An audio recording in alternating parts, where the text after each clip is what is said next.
What's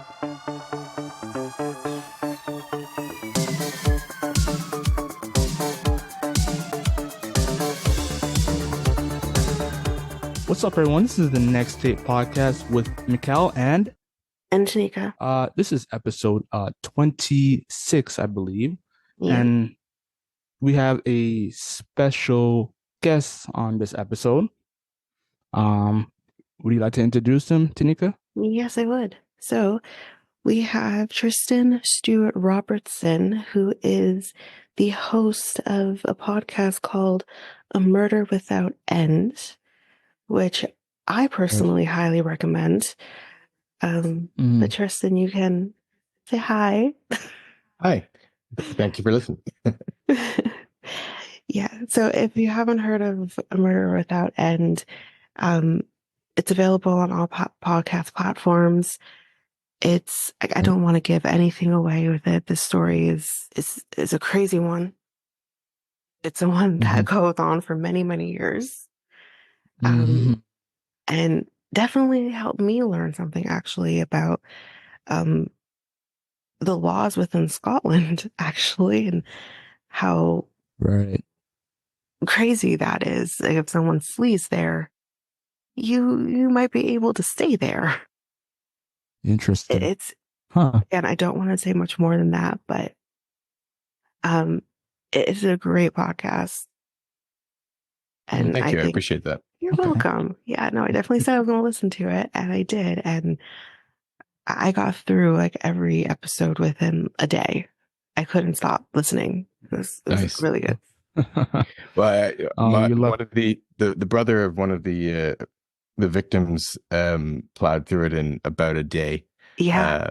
And then came back and said that he wished there was more. And I thought it took 5 years to produce that podcast. So I thought, no, there's really not more. I mean, thank God that there isn't, honestly, just because it took almost 20 years to get him back to Florida. So it's unfortunately something has to come to an end with these types of stories. But this is one that lasted for so long, and I've never heard of anything like it. I've never heard of this case before. So it's amazing that I've never heard of this before. And okay. Yeah, so it was very good. Thank you. Yeah. Pretty interesting. Yeah. I know Mikel's not into true crime, but yeah, I'm not really into true crime, but I like to listen, educate myself this one's on a little things. So different. I basically it's not just focused on the murder itself. So you might like this podcast. I'm just saying. I although I tag it as true crime, I view it as somewhat different myself. It is, yeah. Because I didn't focus too much on the gory details of the crime. I know there's a lot of true crime podcasts that do that, and there's a lot of ones that are just almost conversational or, chatting about a crime over alcohol. And those ones don't appeal to me at all. Give me a bit of journalism to it. I'm obviously biased as a reporter. But yeah, I think that true crime is a very broad category. It is. So are you more story based or more informational? The podcast is probably it's information, but it is with a narrative. I took lessons from narrative journalism because I needed to be able to pull people in and keep their attention for 9 episodes. There's a whole episode that some people wanted me to drop, which was about 10 years worth of court cases, but I couldn't really do that. It was essential information. So it took a few times, a few script versions to get it to a state that would carry you through very technical information but I felt that I needed to include that because that's a key part of the story. I agree. Yeah, I don't see Mm. how you could have dropped that because that is Yeah, an important part of bringing the person who did this to justice. Um, Mm. so I couldn't have imagined it happening any other way than it did. mm, Um, yes, I know the court case stuff, the legal aspect of things can be maybe boring for some. Like it's not for me because this is what I do the living too. sure. It's what I went to school for, so this interests me. But for others, it maybe doesn't. But to this case, it's so important to include that because this Mm. person prolonged purposely, I believe, to keep himself in Scotland because he didn't want to face justice in Florida. So, it, yeah, I don't see how it could have gone any other way with the storytelling of the. I should have summarized what without giving anything away. The basic story is about a murder in Florida in 1999 that leads to a tragedy Right. in Scotland, to one of the Mm-hmm. longest extradition battles in British legal history, and Mm. ultimately the story about the mum of that victim, and her fight for justice over a very long time. Yes. Yeah. Mhm. Mm. So in that sense, I consider it also far more victim focused than a lot Right. of A lot of true crime. I podcasts. think a lot of true crime content, TV, audio, what print is focused on the killer. It's Mm-hmm. focused on the act of Yeah. murder as Yeah. opposed to The victim. yeah. That's true. Yeah. Yeah. 100%. And that's kind of like the podcast Mm. that I listen to. Like I listen to um like Morbid or um there's another one that I listen to that Crime Junkie. Those ones Mm, are so much more victim based, especially Mm. um True Crime Junkie, because she actually has done a lot of help to solve cold cases or anything like that. So it is a lot more victim based, I find, with those. mm, And those are the ones I try to tend to stay towards. Sometimes you might get a podcast that obviously is more geared to focusing on the killer, but as long as I feel like there is this kind of balance that you're focusing on the victim or you yourself, the listener, is taking in Mm. those names and have those ones that last and live with you, which is in my case, there are cases that live with me that I will never forget. And that's kind of my way of focusing more on the victim than focusing on the killer. So Mm. I think it's also just you as a person and how you take in true crime if you are a true crime fan. mm. Yeah.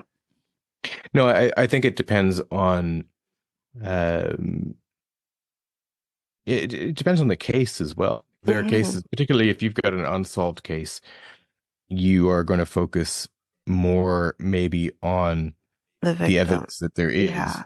Yeah. in Mhm. and what you need to go through to try to work out what happened. Mm-hmm. Uh, in in the case of my podcast, it is a single gunshot. That's not giving anything away. Single Yeah. gunshot that starts this. There's not that much in the way of forensics Mm-hmm. or anything like that, and so you can sort of leave Mm. that really to the side and focus much more on what happens after that and the impact on the people left behind, Mm-hmm. which is the big thing Right. for me in that these any crime has an impact that lasts well beyond the single gunshot.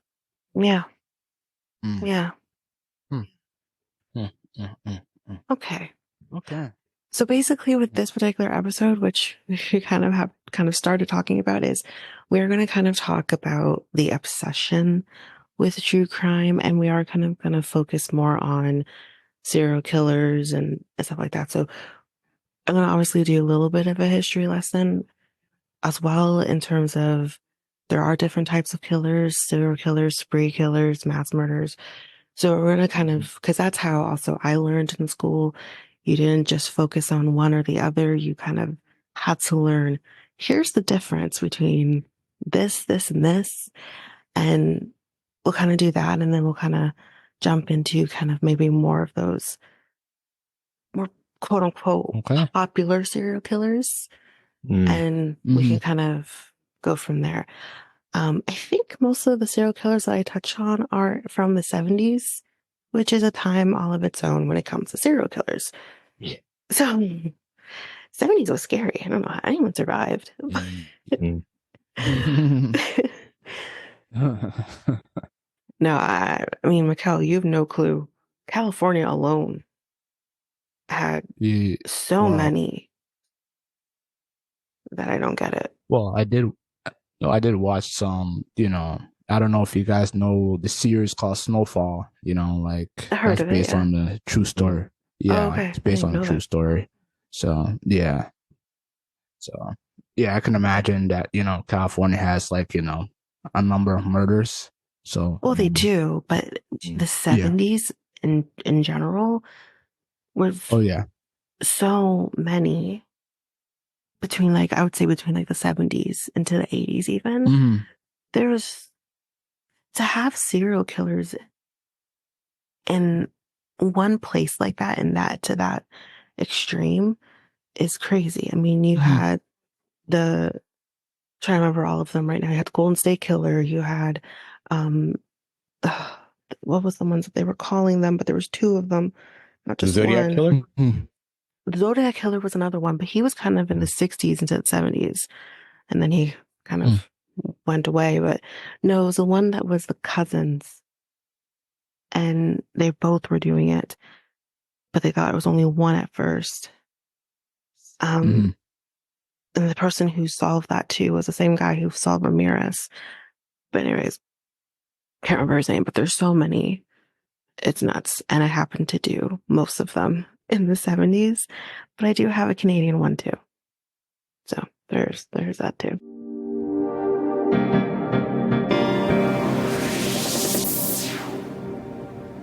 So just as a little history, Okay. the definition of a serial killer is a person who commits a series of murders, often with no apparent motive, and typically following a characteristic, predictable behavior pattern. So that's a serial killer. That's a term that was coined by the FBI, the behavioral unit. I do have that guy's name, but again, if you've watched like Mindhunter, you already know that story behind that story. So there are also like 4 different types of serial killers, which is the visionary, the mission oriented, the power control oriented. There's so many other ones too. Like, and you kind of also get like those ones that have that God complex as well.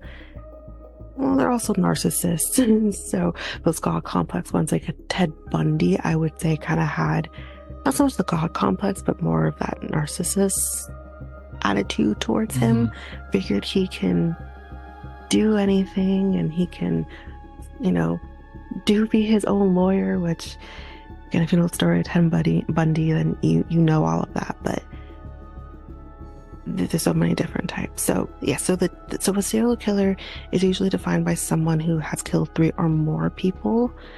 So if you've killed less, then you're not a serial killer. You're just still a monster, but you're not a serial killer. And it usually is done in separate incidents with a cooling off period between each murder. So that cooling off period could be different for each person. You could have, like a BTK who took, they don't know if necessarily he did anything in between, but he took a long cooling period until he decided, I think I might do this again. And then he was caught. I don't believe I'm talking about him. I don't think I am. No, I might be. I can't remember now. But he took a long cooling off period, probably because he was a father, he had kids. I guess maybe he decided he was going to focus on them. And eventually he was caught, not because he killed somebody, but because he was an idiot. So there's that. So would you say Jeffrey Dahmer is a serial killer or no? Oh, 100%. Yeah, no, Jeffrey Dahmer is a serial killer. He killed 17, I believe, people. So he would be considered a serial killer. Yeah. So yeah. So serial killers have been reported throughout history. I'm going to kind of name some of those people. The first documented serial killer was a woman. I don't know if I should hate that or like that, but I'm going to say that's kind of interesting. Because women technically, based on statistics, it's usually men that are known to be serial killers. It's very rare. It's kind of the right time in this month too. Oh God, the month that we're recording this, and geez. Women history.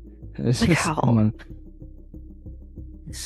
But I think not to interrupt, but I think that's why there's even more obsession when there is a female serial killer, is because it is more rare, and I don't know. There's a fascination with serial killers anyway, but more so when it's female ones. When they're and then you have like an Eileen Wuornos too, who.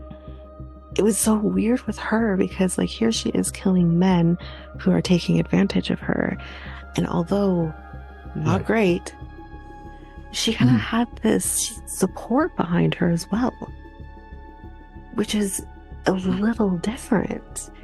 I mean, she's no longer on this earth. She died by lethal injection, but she had this kind of this weird support behind her, because this is something that all women deal with, men who take advantage of them. And she was kind of the one that had the guts to say, no, you're not going to do this, and I'm going to kill you. And that's extreme, mind you, but like, as a woman, I also understand her, which is so weird. I kind of get surprised when women become a serial killer. So like it's a surprise to me that I mean, it happens. It definitely does. Yeah. I mean, their method of killing will make 9 times out of 10 is a little different. Eileen Wuornos was also special because she used a gun to kill her victims, but that's also abnormal as well. Usually, women who become serial killers usually use poisons because it's cleaner, right? That's their number one. They might use, like, even I can't remember, but they use poisons because it's cleaner. And especially back in the day, like a long time ago, some of that things couldn't even be traced. Like, you couldn't find certain poisons in your system because it couldn't be traced. So it was just so much easier as well. Like, even like, I know, like, this is not a serial killer, but the story of I shouldn't know the name because I hear it all the time, but the axe murders in Massachusetts. Sorry guys, I forget her name right now. I don't remember. I don't remember her name right now. It's one of the more famous ones. But she was accused of killing her father and her stepmom. Right. And she was acquitted because they didn't have enough evidence. Because how can a woman do that, right? Where was this at, or do you know the location? Massachusetts. It was Massachusetts, but I can't remember where now Massachusetts it was. And anyone who listens to Morbid is screaming right now because they talk about it all the time. Because they are from Massachusetts, but I cannot remember her name. But yeah, like, even if she did do it, taking an axe and axing your father and your stepmom, like, that's something that you don't see a lot of. But anyway, so this woman's name, who was the first documented serial killer, her name was La Costa, and she was from Rome, and she was actually hired to kill several members of the imperial family. She was a hit woman. Kind of interesting. Serial killers were also documented in medieval times in England, Germany, Hungary, and Italy, which obviously Rome I just mentioned, but the number and recordings of serial killers rose in the 19th century due to better record keeping. So some historical ones I think a lot of us will know. Jack the Ripper. And if you don't know who Jack the Ripper is, in 1888 he killed and mutilated at least 5 women in the city of London.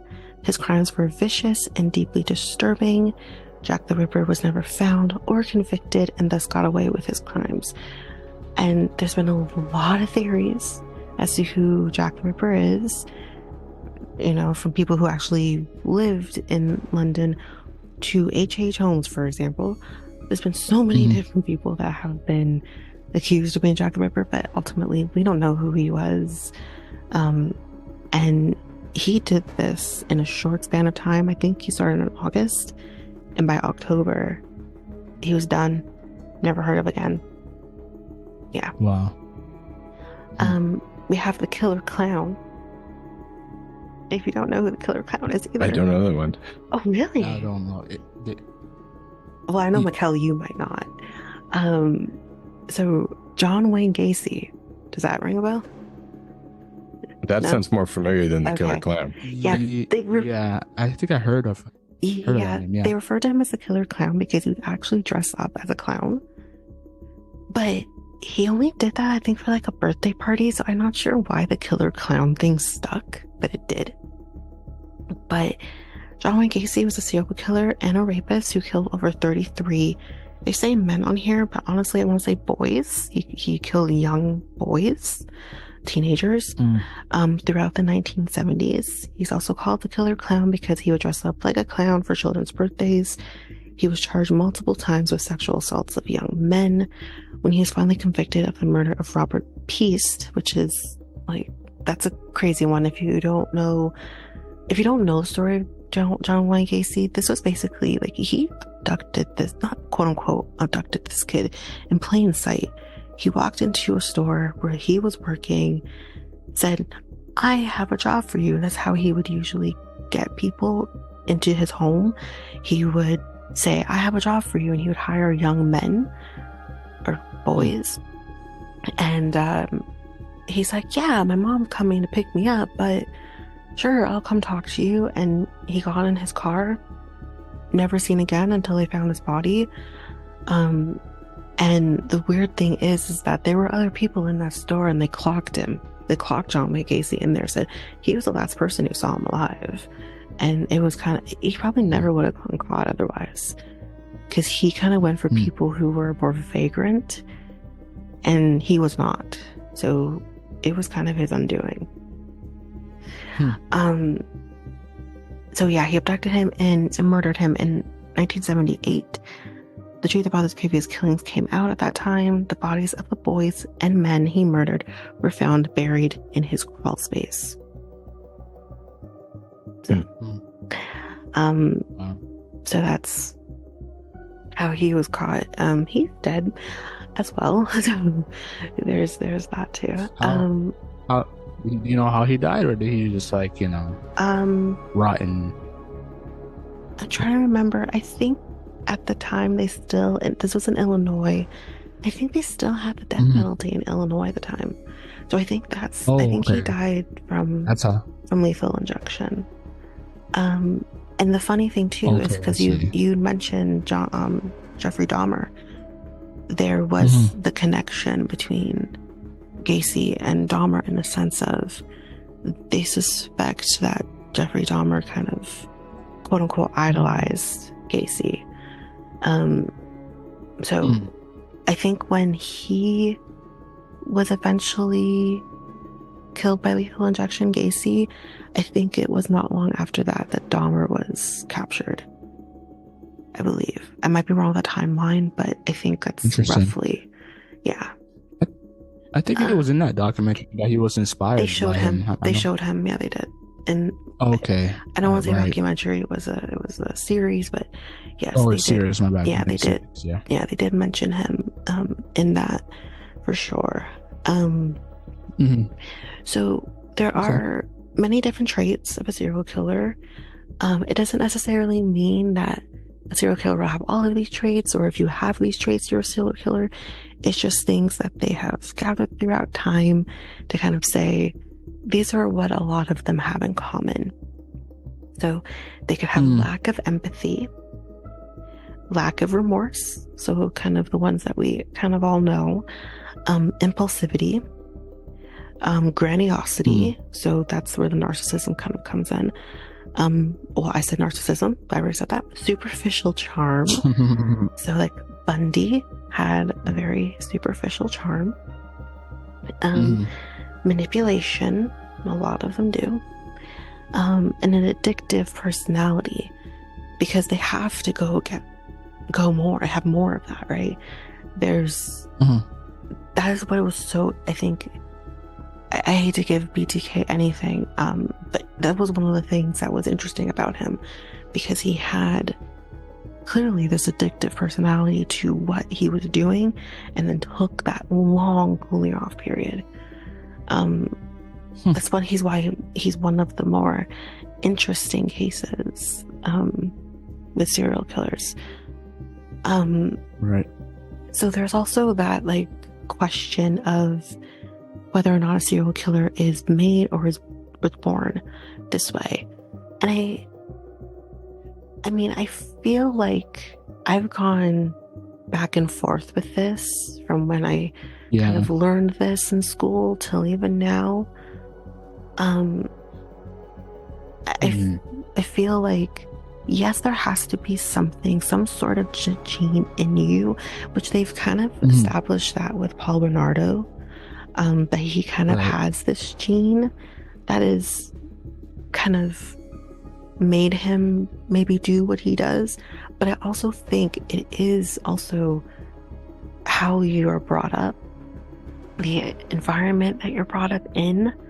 It's that nature or nurture. The nature versus nurture. And there could be around.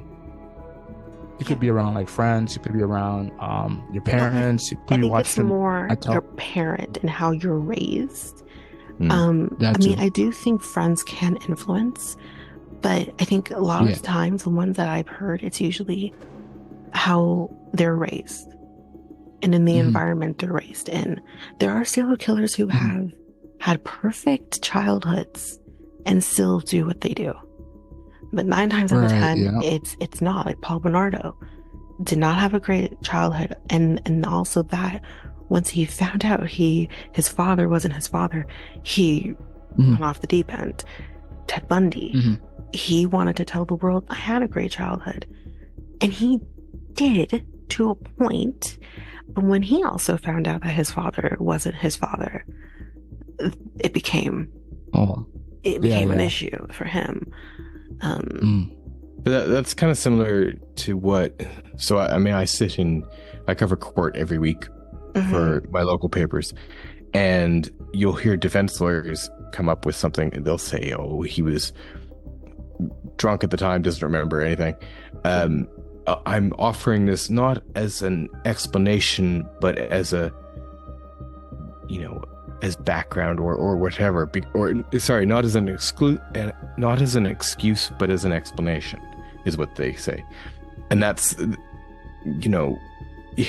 you've seen umpteen episodes on Law and Order or other TV dramas where they have something like, oh, it's how he was brought up, or it's a gene or something like that, and they try to turn that into an excuse of like, oh, well, he can't possibly be considered guilty because he had XYZ in his background or that kind of thing. And it's kind of a weird, splitting hairs sometimes as to whether you are genuinely excusing what they did. Is there an excuse for what somebody did that was a violent crime or multiple violent crimes? Generally not. No, there is no excuse. Yeah, do you know what I mean? But there's that 100%. It's illegal. There's the legal version, and then I think we find it in in listeners of or viewers of true crime is we then try to come up with an explanation because we're desperate for an explanation as We to need to why on understand earth why this something would do person that. did this. Yeah. Yeah. Mm-hmm. Yeah. And sometimes, like, yeah, like kind of hearing the excuse, especially the he was drunk excuse. Well, if in your drunken state you are capable of doing something like this, it was always in you. Yeah. Because there are many people that I know who have been drunk and don't go and kill somebody. And that is, there is no excuse. I honestly have come to a point with true crime where it's like, there are monsters in the world who are capable of doing things to people for no reason. And that's all there is to it. There is no other explanation of that. There's just monsters in this world. And unfortunately, you know, these monsters encounter people who, because of them, lose their life. Because, I mean, they kind of look like, we're going to be doing an episode of this later on, but even just looking at like the Manson family and them going in there to more than one home, but going into people's homes and killing them just for their own purposes, just for their own reasons. I'm sorry, but I can't find a reason for these people to kill Sharon Tate, who's begging not for her life, but for her child's life, because she was pregnant at the time. And this person laughing in her face and still killing her. I'm sorry, I can't find an explanation to that. Other than you're just disgusting and you're a monster. I can't either. Like that's ridiculous. Yeah. I mean, the ones that I encounter, I don't encounter many murderers, thankfully. Good. But my local area has one of the worst statistics for domestic abuse. So that's the case. That's the type of case that I hear over and over and over again. And that's it's not serial killing, but it is serial offending. And it's the same stuff over and over again, and they are always searching for excuses or explanations. And you know, particularly with some of the worst ones, it would not have taken much for it to cross the line from an assault to murder. Of course. The capacity is there. Yeah. I mean, even just, again, I'm going to bring Love is Blind in because it's still in there, you know. But there was one of the people who was on the show, girlfriend, came on TikTok and said, this was my experience with this person. And I'm not saying that he is this way now, but this was my experience with him. And there was a lot of this possession telling her what to do. And so ultimately, she's in the home with him and he's pointing a gun in her face. And God only knows what could have happened in that situation. What if he did pull the trigger? Luckily, she got out and called the cops. And once the cops came in, they're like, is he like a drug dealer? Like, it's something like this. There are so many guns in this house, and she was absolutely unaware of this fact. And that just kind of, again, this kind of goes to show, like, what are the chances that he didn't do that again with somebody else? He's currently with somebody else who was on the show, and they have apparently been on and off in a year. All I can think of after watching his ex-girlfriend talk about this and watching him on the reunion is, you're a violent person. There's no way. Like, again, never been in a relationship where a man that I'm with is pulling a gun on me. Like, it's just, there's certain people who have that in them. And if you do, there are no excuses. There are no excuses for putting your hands on a woman.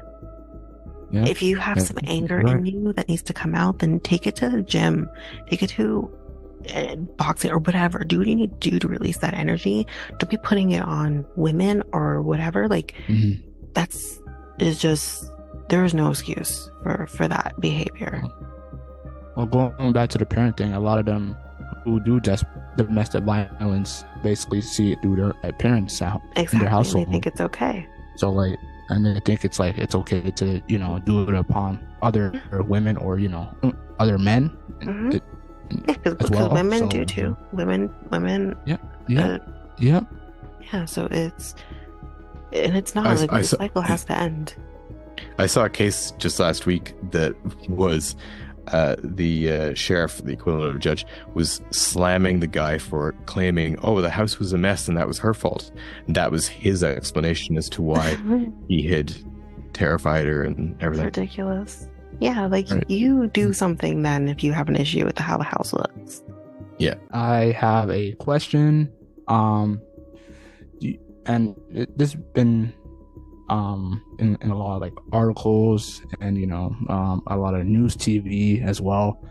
Do you guys think that violent television and violent video games have anything to do with people becoming murderers or having an influence to murderers? No. I mean, if that was actually true, there would be so many more murders and violent crime than there is. Because how many millions of people play, video games? Or watch TV shows or things like that. No. I mean, I think honestly, like the reason that this has become a thing is just a crutch for people to kind of use. Look at the Satanic Panic. The whole thing around Satanic Panic, which, spoiler alert, we might talk about this in a future episode, but Satanic Panic is something that people use because, oh my gosh, he listens to rock music. It's the devil music. And so that's why what made him do it. It's so ridiculous. Yeah. It's saying, go ahead, Tristan.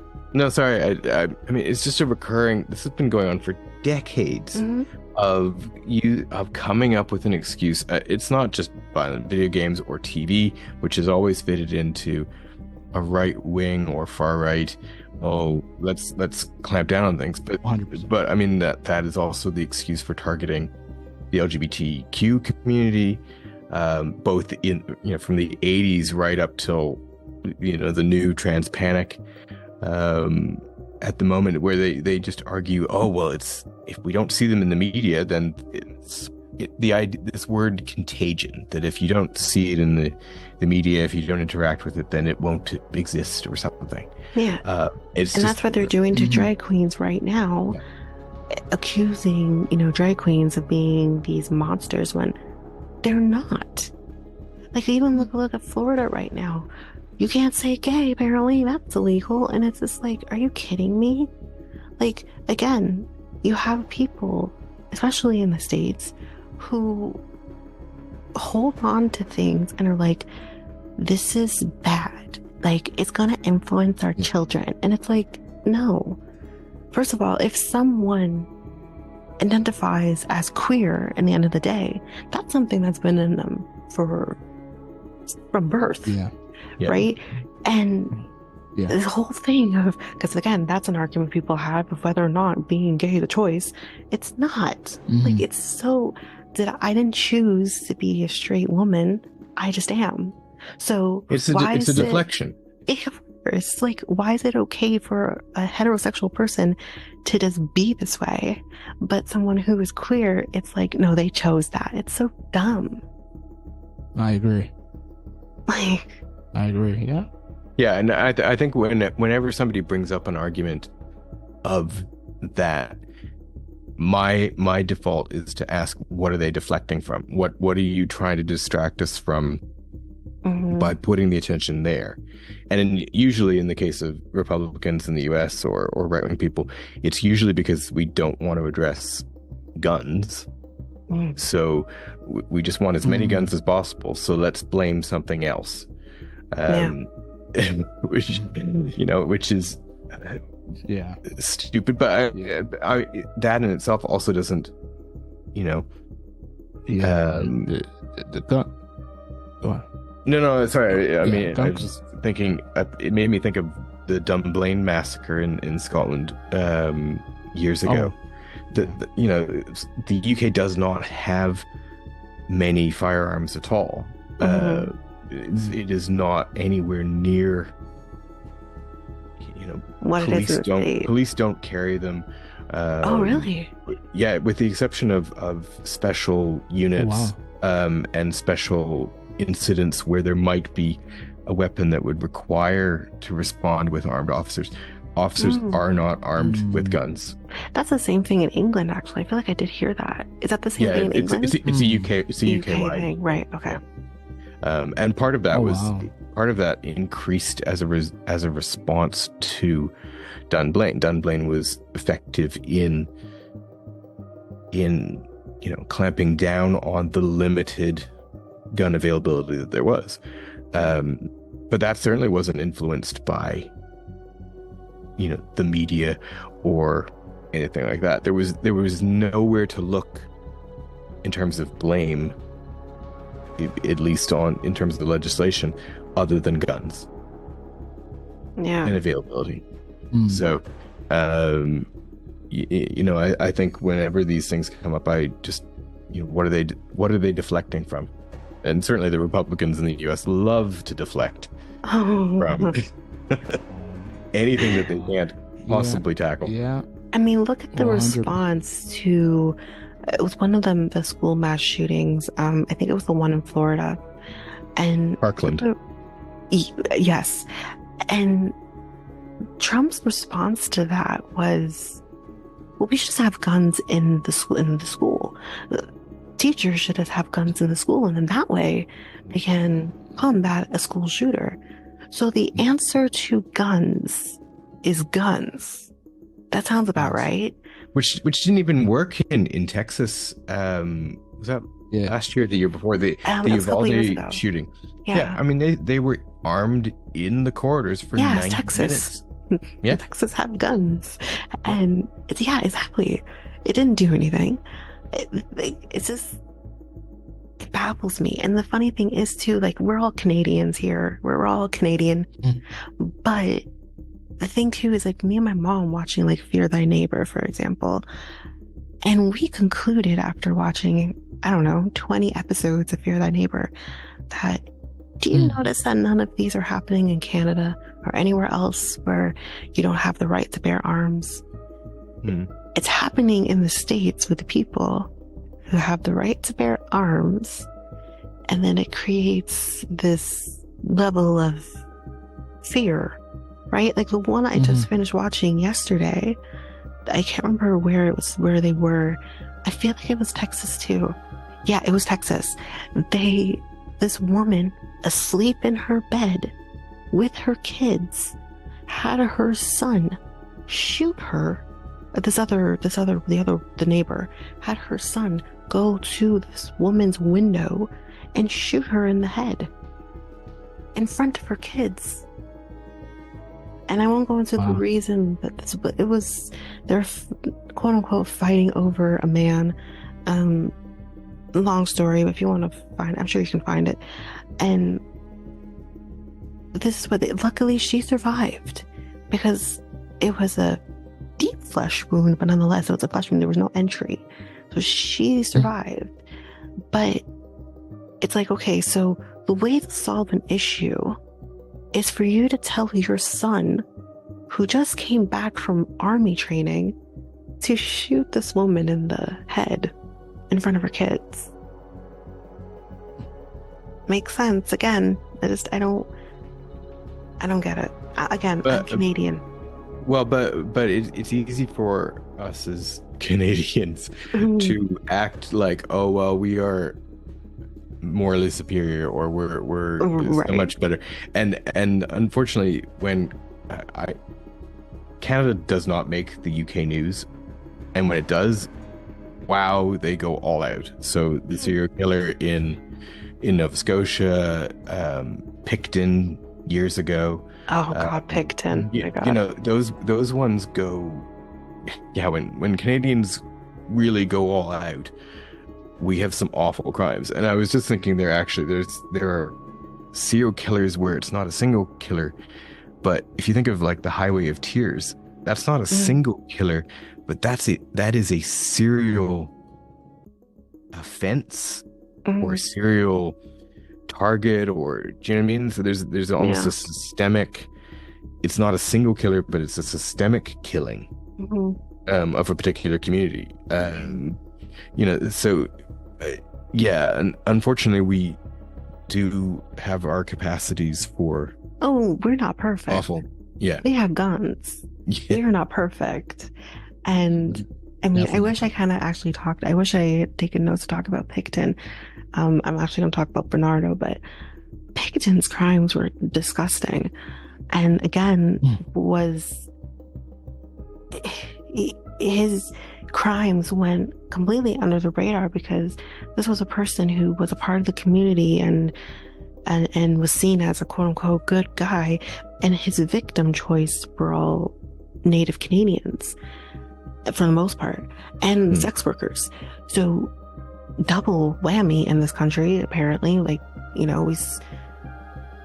there's no respect for the Indigenous people, and he got away with it for so long. And the part that's also really disgusting about him is if your pork supply, it was pigs he had, right? If your pork supply, your meat between the 90s, somewhere in the 90s there, maybe early aughts, could have potentially come from his farm. And let's just say it may not have been pork. So that's, I did a feature back early in my career, so 2003, it was after Picton had been arrested, and I did a feature looking at violence against sex workers in Canada, and I looked at across the country, and it is far more common, and I'm sure it still is, than just one serial killer. And I remember calling an organization in Toronto and saying who I was and what I was doing, and they said, "Oh, I'm glad you called. We might have a serial killer on the loose, and nobody's really reporting on it." And I actually find, in comparison to the States, I feel like I don't know enough about the serial killers that are here in this country, in Canada, and there's no way that we don't have more than what we have, or the more quote unquote again popular ones that we all know. There has to be more. But I don't think it necessarily needs to be, like I said with the Highway of Tears, it doesn't necessarily need to be one. It might not be one person, but there might be so much similarity in terms of the people targeted or the location that it's a systemic killer, and it's rather than one person getting away with it, it's multiple ones. And because it maybe doesn't tick that one box to make it a serial killer, then that's, they take the focus off of it as much, or it's a bit harder to find a resolution to it, or as was the case for so long with Picton, they didn't care because of who the victims were. Do you guys think it's like a corruption issue with, like, the police and the news? I think sometimes with corruption, or sometimes with police, but more to do with an attitude, at least certainly years ago, to who the victims were. And it still is that way now. Yeah. It still is that way now, yeah. Yeah. In Vancouver, in terms of Picton, women were going missing from the downtown east side. The downtown east side, Hastings and Maine, is a 15-minute walk from where the province and the Vancouver Sun was based. So it is not that far. Canada's poorest postcode was, you could see it from the building.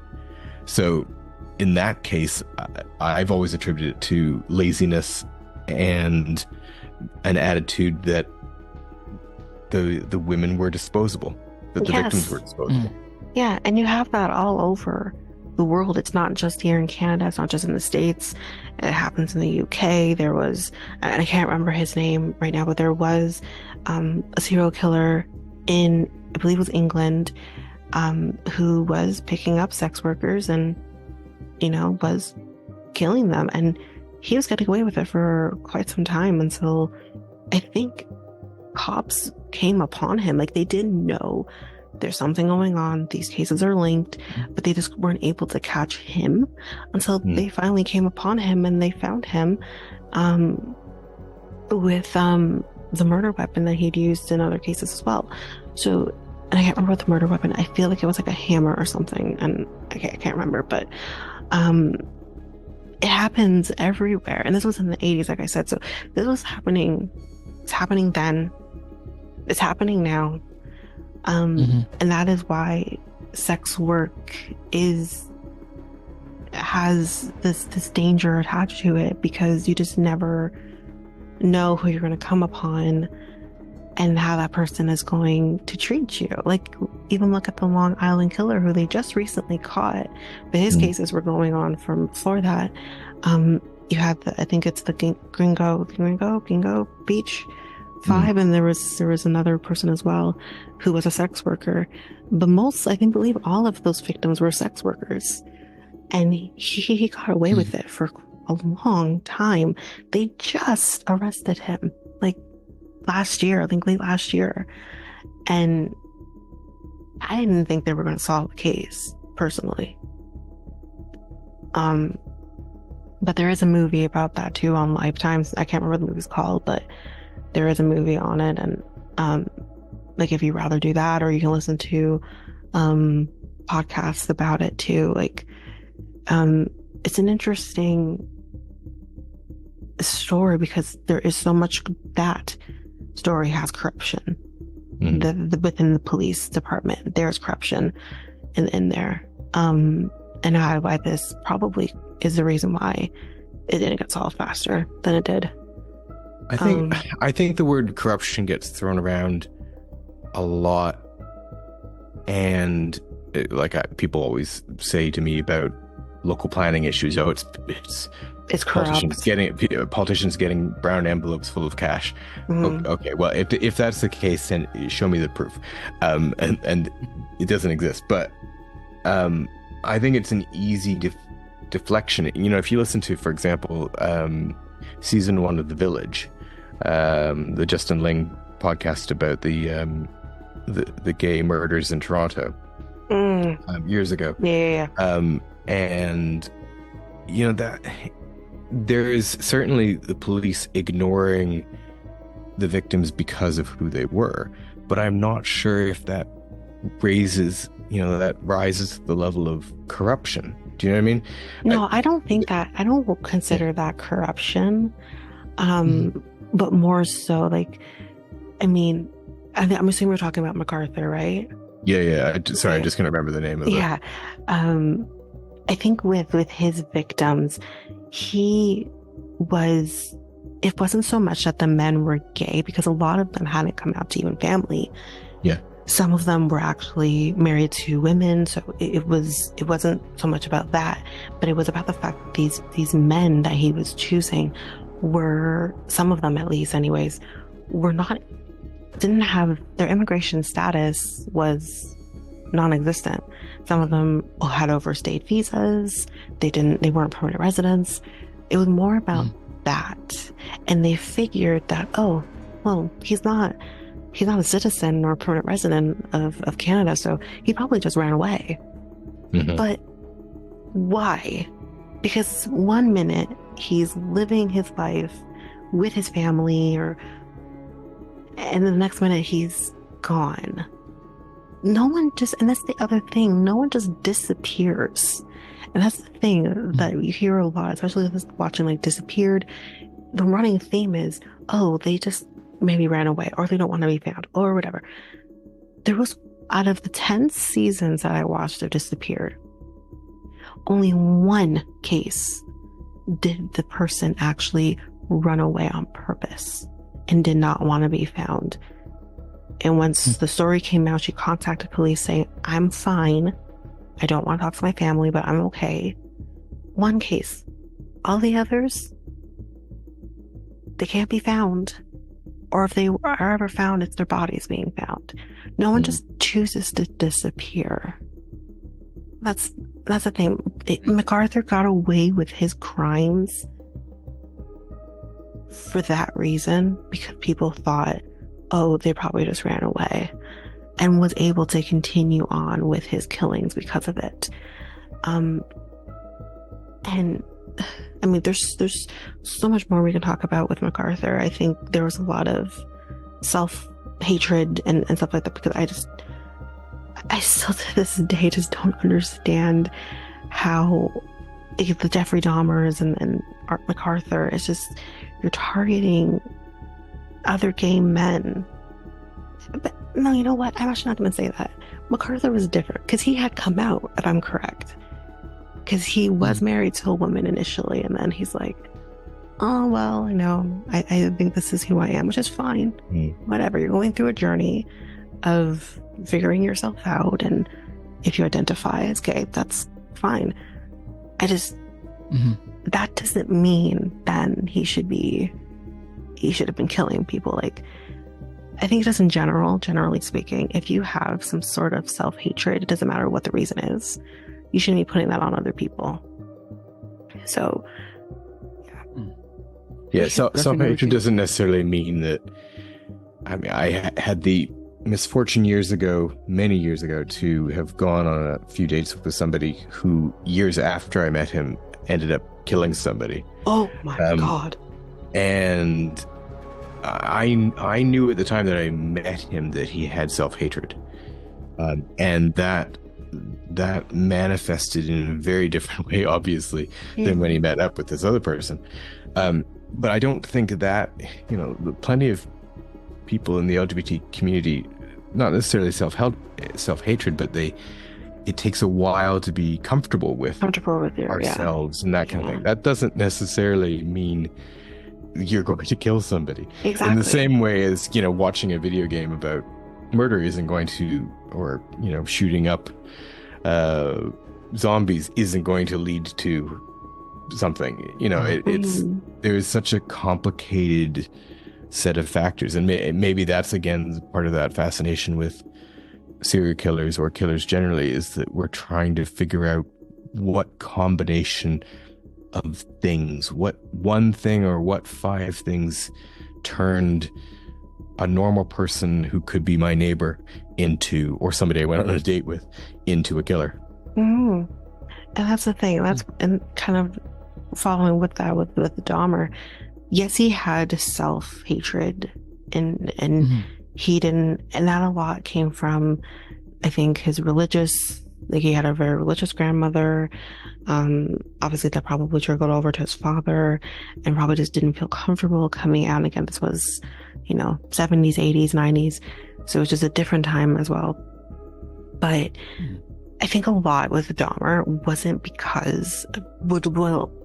just because of his self-hatred, but also this, I guess, fear of rejection and wanting to not have someone leave him. But realistically, even if someone's not rejecting you, eventually they do have to leave, you know? And I think, like, with him, his psychopathy just goes so much more deeper than this self-hatred towards himself, or this uncomfortability in his sexuality. I think it also has had to do with something else. So yes, that can be a factor, but there's usually, I think, something else along with it. If talking about, you know, the LGBTQ community targeting their own.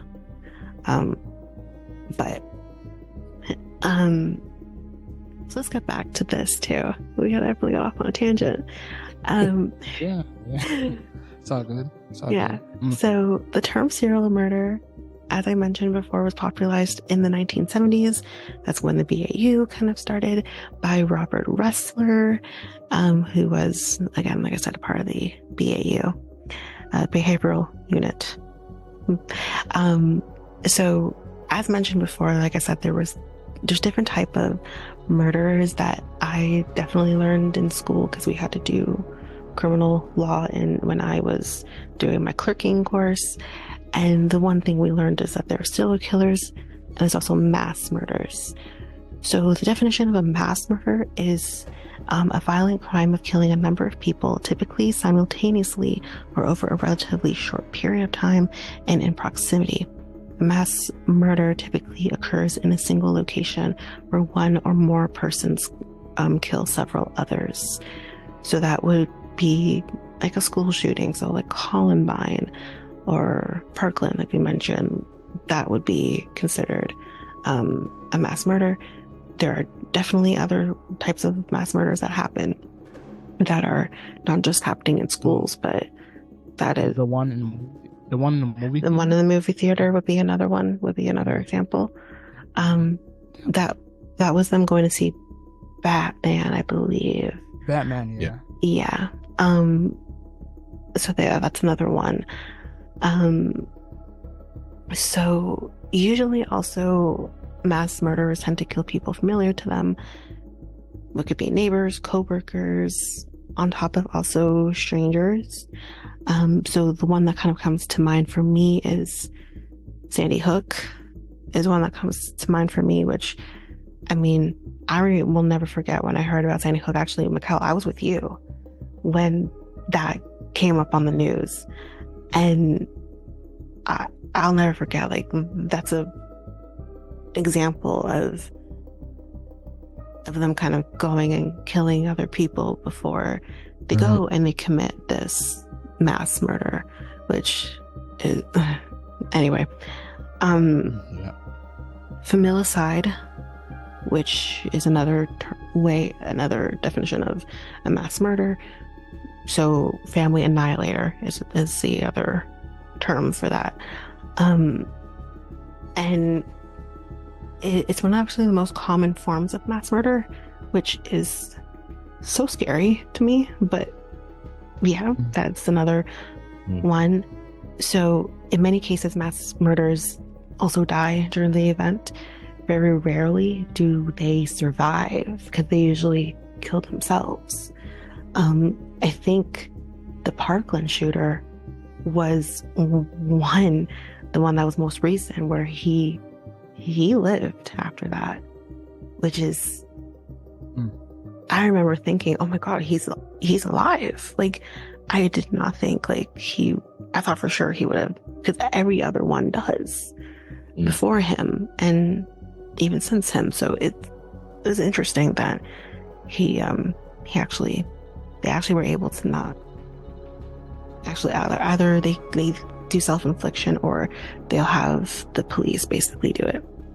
So that was interesting. They typically either take their own lives, as I said, or killed by law enforcement. So the 2000 saw several high-profile mass murders in the United States. On June 12th, 2016, 29-year-old Omar Mateen walked into the Pulse Dance Club in Orlando, Florida, which was popular for the local LGBTQ plus community, and began shooting into the crowd from the entrance. I think that also needs to be categorized as a hate crime as well. But yeah, that's an event I think, like, honestly, no one should ever forget. Because you forget and you don't learn. So that was a horrible one. Mateen was killed after a lengthy standoff with police. The incident resulted in 49 people dead and more than 50 people wounded, making it the deadliest mass shooting in U.S. history up to that time. More than a year later, October 1st, 2017, 64-year-old Stephen Paddock targeted a crowd of concert goers on the Las Vegas Strip from a hotel room, possessing an arsenal of 23 guns, 12 of which had been upgraded with bump stocks to make them fire faster. Paddock shot more than 1,100 rounds in just 10 minutes. By the end of his rampage, 58 people had been killed and hundreds wounded. When police finally breached Paddock's room, they found him dead from a self-inflicted gunshot wound.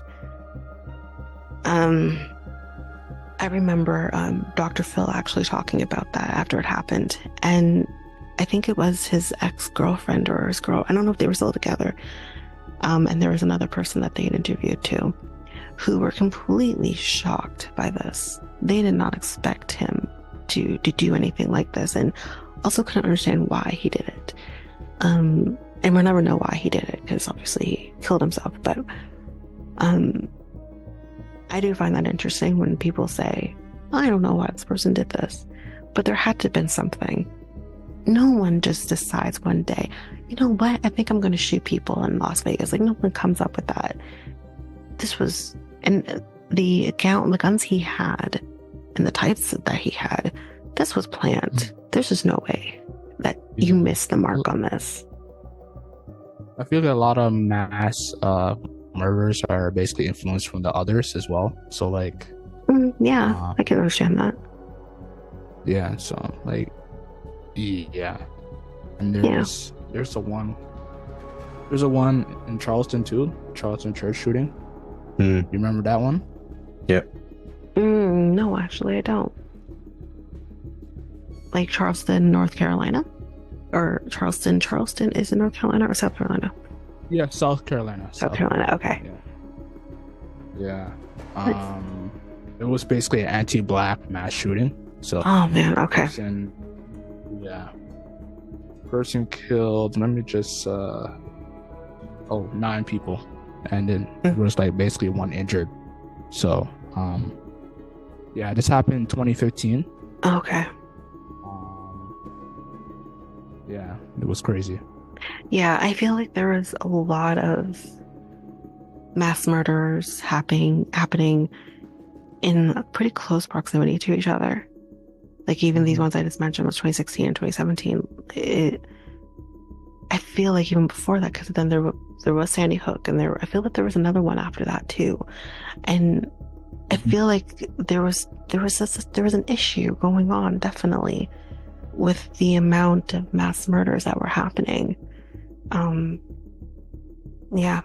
I mean, I don't know if you necessarily consider, I consider this at least a mass attack, if not a murder. But the bombing of the Boston Marathon bombing, that was also not long before all of this too. And again, I don't understand. That's the wrong word to use, but I know why they did what they did. But again, it's just like, was there a reason why they did it? I don't remember. It had to do. Yeah, I actually highly recommend, if you haven't watched, there is a documentary on Netflix that goes a lot more in depth with this and with the Boston Marathon bombing. But it was all because they felt like them being Muslim, with the hate that was going on because of the Islamic hatred, Islamophobia that was going on, they felt personally targeted because of that. I think also there was a lot more going on behind the scenes with the older brother that was also influencing the younger brother to do what they ended up doing. Right. So I think in many ways, it was a terrorist attack in a sense. So I think it had a lot to do with that. Unfortunately, this was a time, and we're still in it, where there is this Islamophobia. And again, Republicans do not help with that. So I think that was the main reason. And although I understand that there's not a lot of respect towards Muslim people, that does not give you the right to go and target people who are not your enemy. Yeah. So I think with that one, and also it's really easy to, hindsight is 2020, as they say. It's really easy for us to say afterwards, oh, I saw the signs, or oh, I didn't see the signs. Yeah. But actually, none of us sort of go around looking at people in the street and thinking, oh yeah, that guy looks like he might be a killer someday. Do you know what I mean? Like That's true. it's really easy. It's really easy for us to say it afterwards, and very difficult to see it in the moment. And no matter how obsessed people are with true crime or serial killers or things like that, I think the vast majority of people would still miss Miss the a mark. clue or a Yeah. sign before something happened.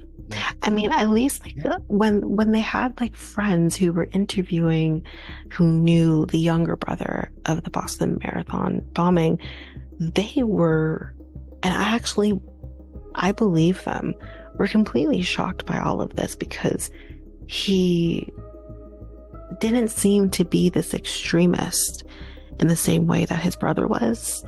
And maybe the signs weren't there with the younger one, but the older one, at the very least, if not the knowledge of, oh yeah, they may bomb the marathon or something, or bomb another place.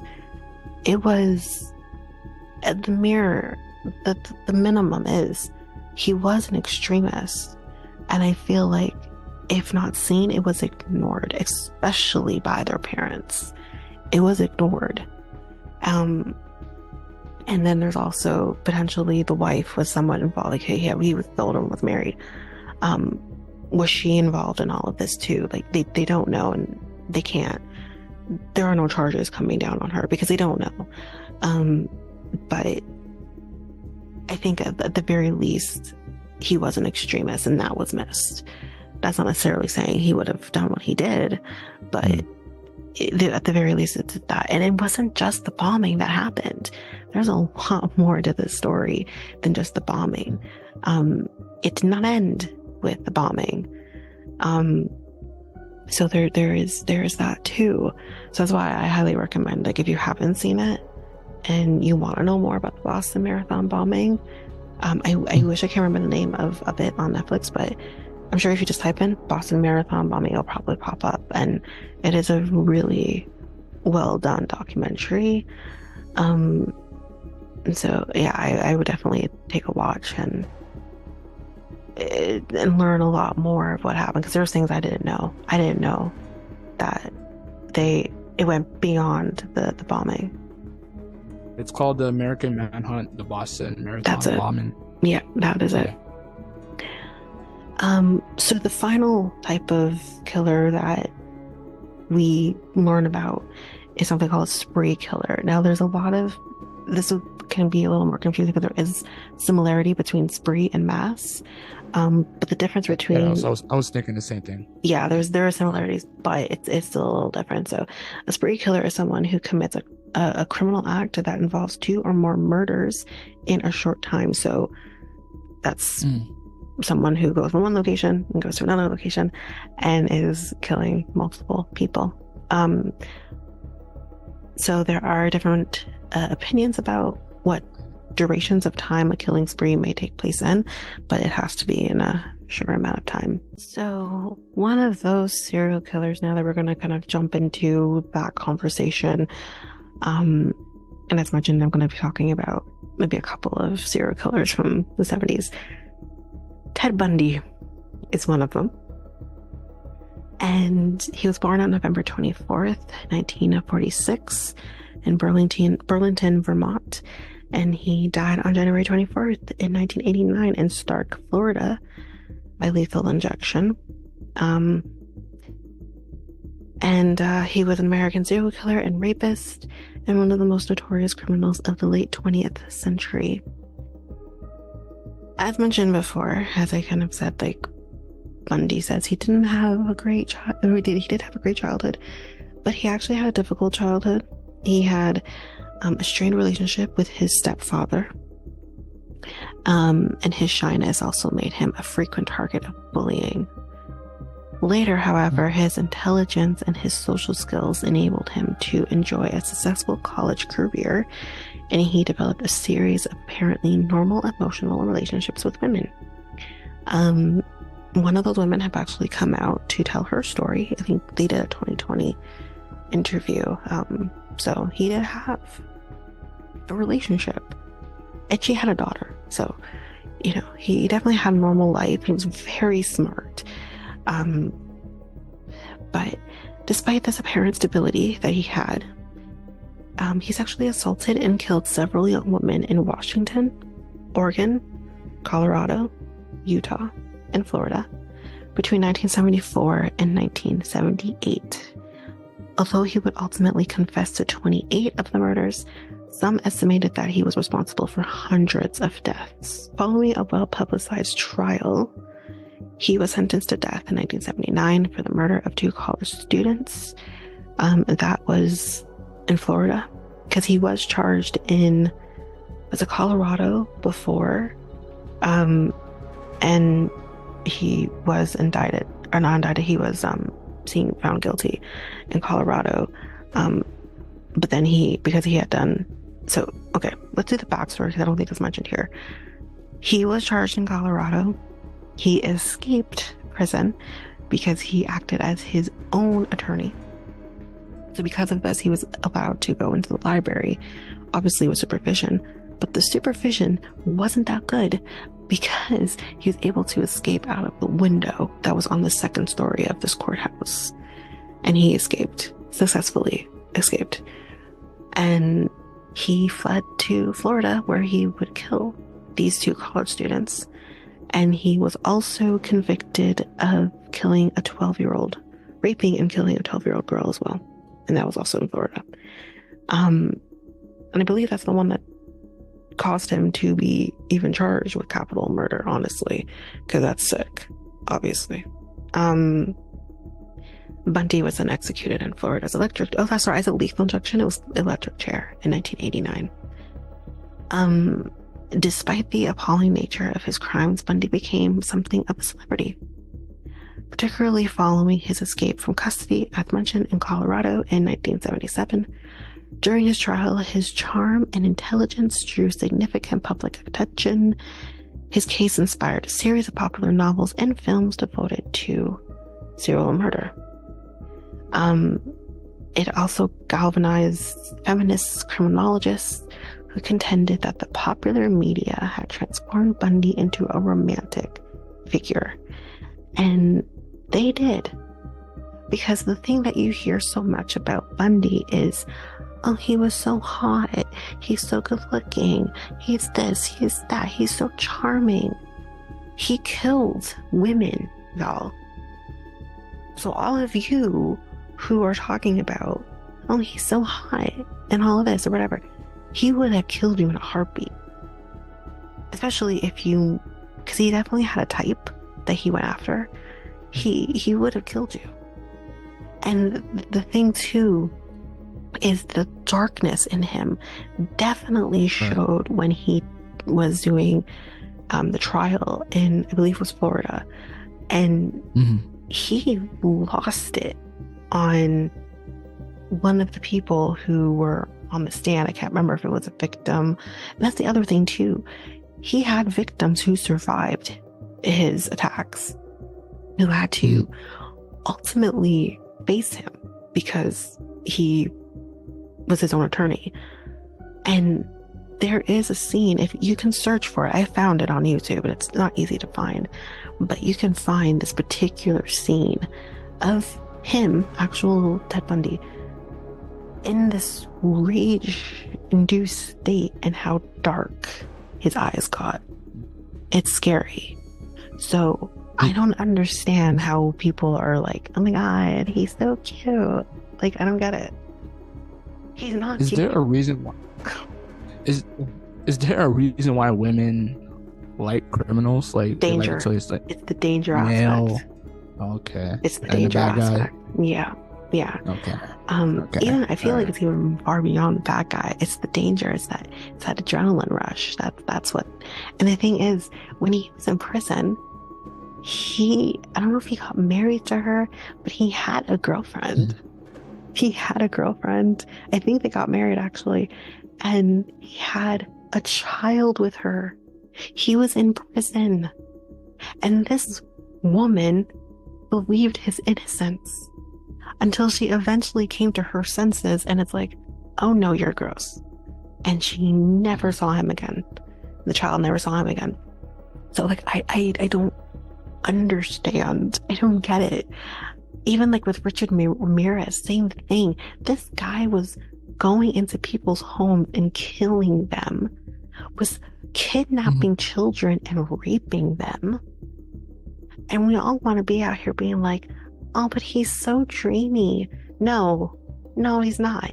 The minute the man opens his mouth, you should be terrified because he had really bad oral hygiene. And that's the one thing that all of his victims who survived him remembered about him, how bad he smelled. So I don't understand. Like, to this day, I will never understand women who are like, oh, but that guy is so cute, even though he killed women. I don't think it's limited to women. I think no, it's not. It's not. There are those in the men too, in the gay community that have also an attraction to bad boys. I'm sure men love Dahmer too because they thought he was cute too, and I'm just like, I don't understand. It's not limited to him, certainly. I mean, there's I have never seen a statistic. I don't know how common it is for people to marry someone who is in prison, but I'm sure it's more than one. There is a whole show called Love After Lockup, or I mean, most people aren't necessarily murderers, but whole show called Love After Lockup that tells you how many people tend to go to people in prison. It's ridiculous. So I mean, it's a weird. It's I guess that broader fascination with people who done wrong, people who are, or maybe a desire, maybe a self-belief that, oh, I can fix him. Or I can change. I was gonna say it. Yeah, I was gonna say that. Oh yeah, that's definitely a thing. Yep, that's true. Yeah, and you're not gonna fix something that's innate in those people. Doesn't matter if they're murderers or whatever else. And there are people, obviously, like there are success stories out of like love, because I do watch Love After Lockup and all of the iterations of that. There are success stories that come out of that. But it's rare, because then there are still the other side of things where there are people who end up attacking the person that they're with. So it's just, it's innate in those people. And when you're talking about serial murderers, that is something that will never change. And doesn't matter how stable they may be, because Ted Bundy, that is what is so fascinating about him too, is that he did have a stable life. He went through life the way a lot of us do. And the whole thing of, well, he doesn't look like a serial murderer. And I do understand that, because he was so put together. He always was. And presented himself well. Again, he was very smart. One of the judges, like I'm paraphrasing here, but one of the judges said to him in sentencing, you could have done so much more in life, but unfortunately, due to your stillness, like this is where you're headed. And it's you could have been an amazing lawyer if you actually put your mind to it and didn't do what you ended up doing. And I actually believe that, because he is a smart person, or was a smart person, but you're not going to change what's just in them, innate in them, which is they clearly have this desire, to kill, and you're not going to change that. But I think there's also a wider, like we have to believe in the capacity of reform for someone. Let's say not necessarily murder, but crime generally, because if you can't reform, then there is clearly evil or awful people who can't be fixed in the world, and that's a scarier prospect. So it's sometimes sort of maybe a safety blanket to believe, yes, we can reform anyone. And equally, I don't believe that. If you can't reform somebody, then does that mean? What is the solution to that? And that's where you get the split between people who believe in the death penalty or people who don't, in terms of what is just. I can understand the wider desire to have people reform, because otherwise it is a scary prospect as to what you do with people who can't be fixed. Certainly there's a lot of programs. I mentioned the domestic abuse earlier, that there are specific programs here designed that are court enforced to teach men to confront and not turn to violence and anger and things like that in relationships.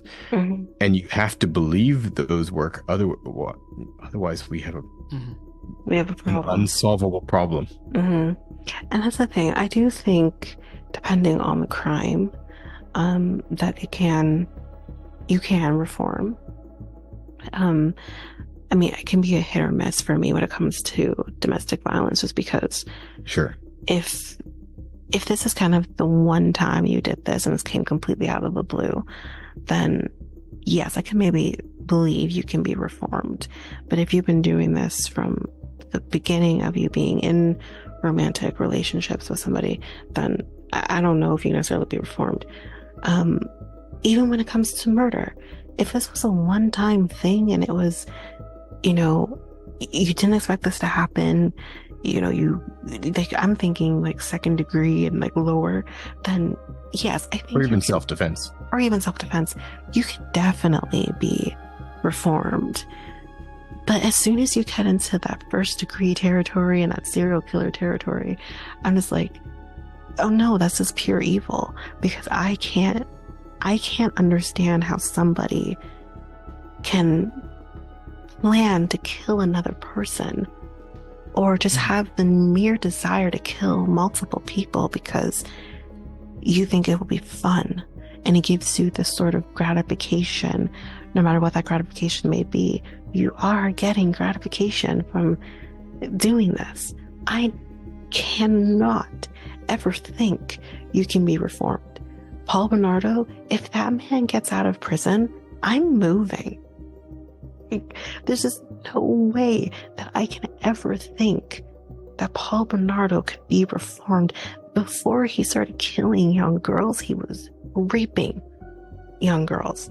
So I cannot, for the life of me, ever think that that person could be reformed, ever.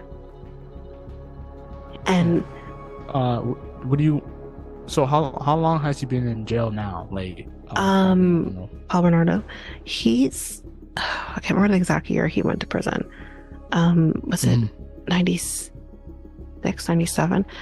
We'll get into it because we are going to talk about him, but I can't remember exactly when, but he's been up for parole now for a few times, and he's been denied each time. And that's, again, the issue that I have with our Canadian system, which we are going to be talking about soon, is our Canadian justice system is so... I understand.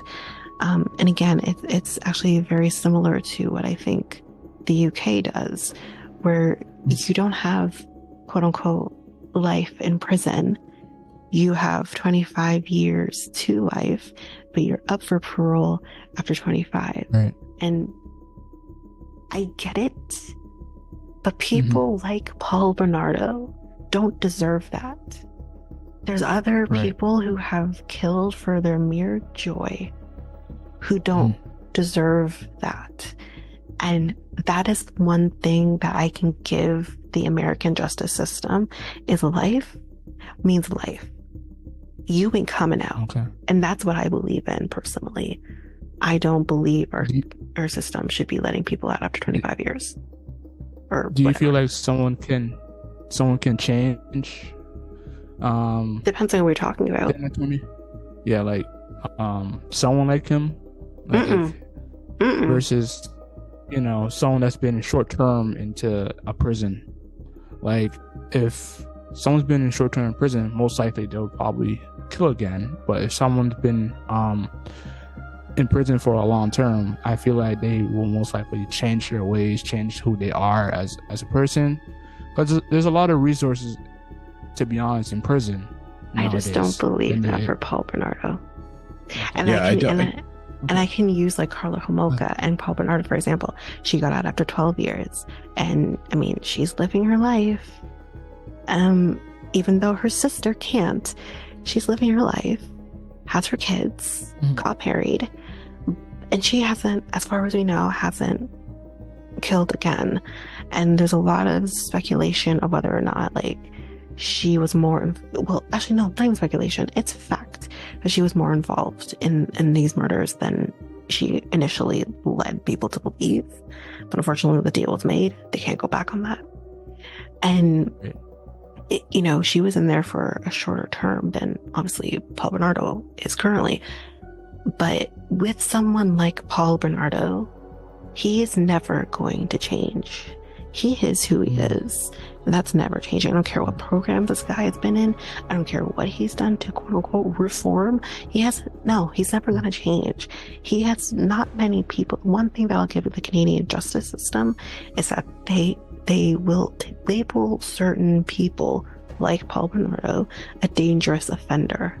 And the chances of you getting out if you're a dangerous offender is slim to none. And even if you're getting out, there is a process of how that looks. It's not like you're out in the world and good luck. There's a process to that. And I believe Paul Bernardo's actually been out like on day release before, which scares the hell out of me, but I think he has, with people supervising him. Obviously, he hasn't been out on his own. Okay. But that's something that the Canadian justice system will do as well. They will have you out for day releases, and slowly will get you to a place where you're completely out on your own. But the fact that Paul Bernardo has even had day releases, it is not looking good for him staying in prison till he is dead. Because that's kind of the first step into potentially him being fully released. And I don't like it.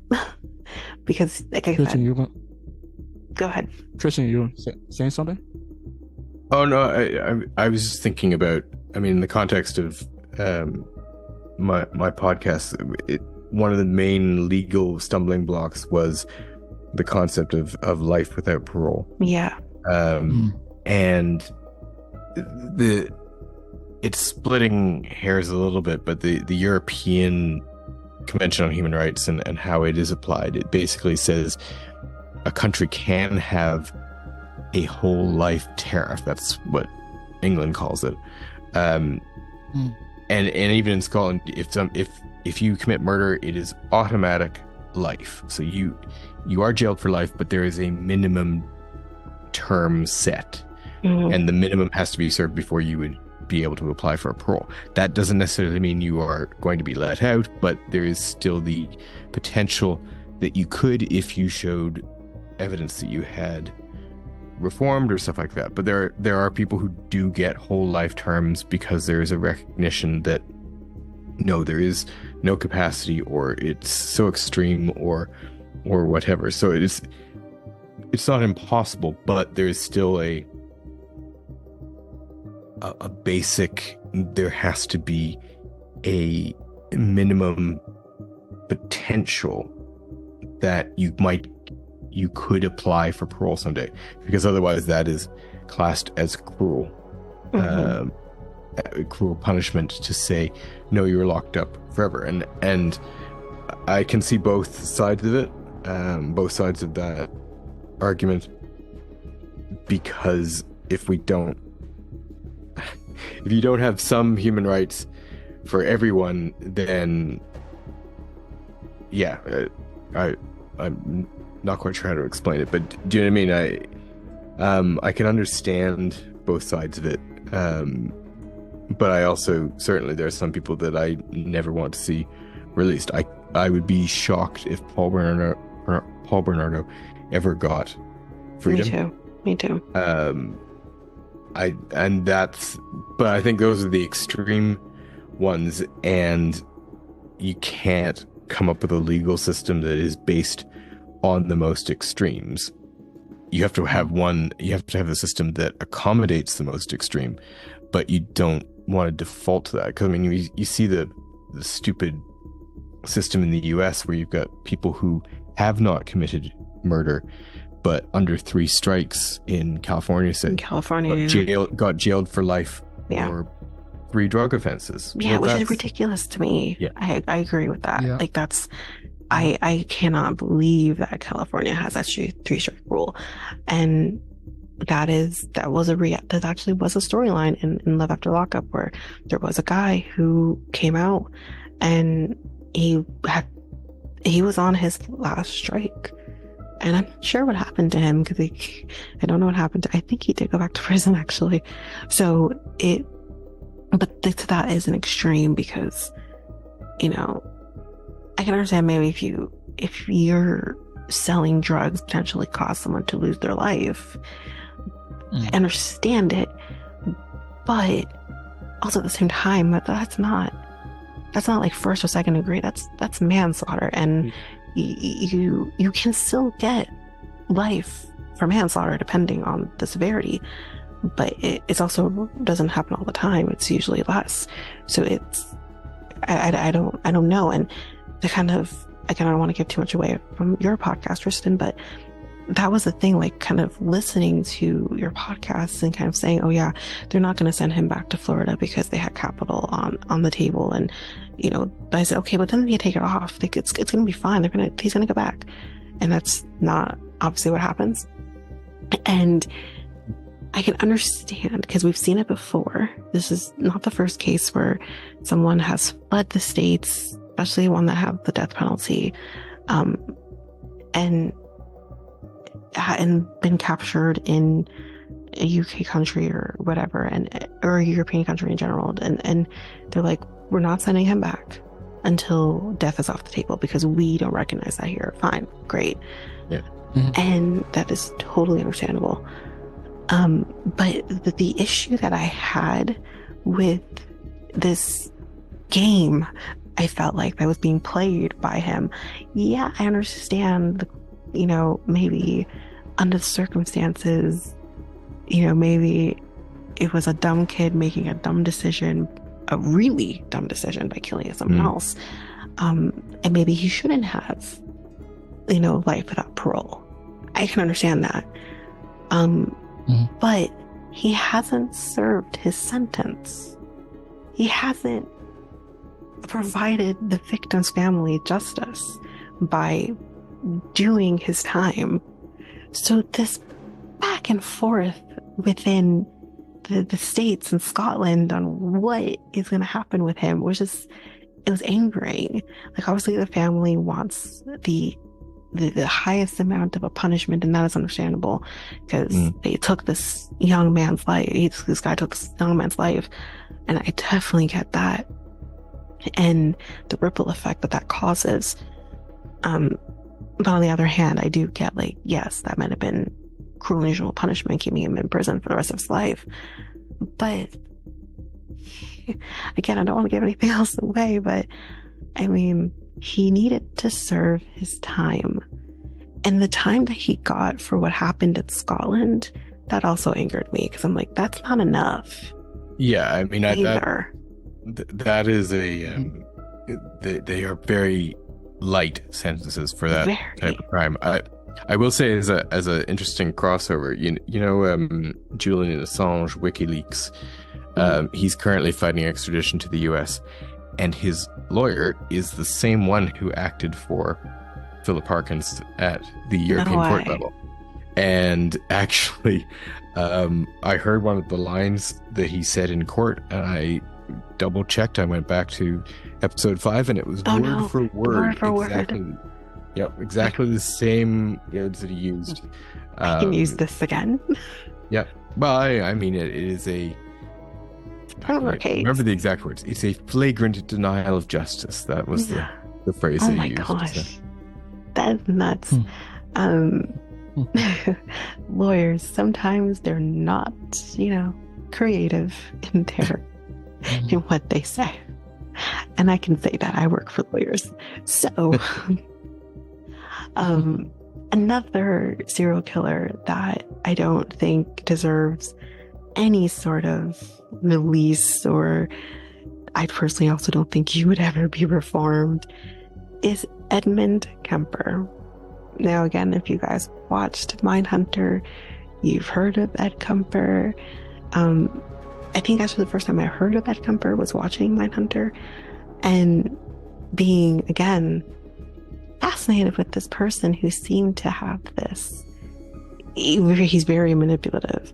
He seemed to kind of have this very sweet exterior and also very smart and can be somewhat personable, but he is terrifying.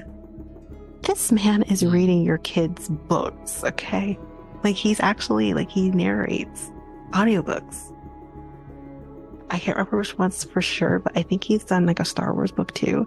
Like, he's narrated like audiobooks, and that's insane to me. But he has that smooth, nice sounding voice, so it's like his voice is perfect for it. But at the same time, it's like, he's a murderer. But let's get into what he did. So at age 15, he killed both of his grandparents just to see what it felt like. Let me repeat. He killed his grandparents just because he was curious what it would feel like to kill somebody. That's callous. Yeah. Upon release, he drifted picking up and releasing female hitchhikers, but then he soon stopped letting them go, killing 6 young women in the Santa Cruz, California area in the 1970s. Here's another 70s killer. In 1973, he killed his mother and his friend before turning himself in. Just to kind of Did he ever thought about the consequences after that? Or, like, he just... Oh, you want me to tell you? Somebody? I'm going to tell you. Because this guy is an interesting case. A very interesting case. So, let's go into the history a little bit. So, Kemper was born on December 18th, 1948. Okay, so we have a Sagittarius thing going on here. Both Bundy and Kemper are Sagittarius. That's scary.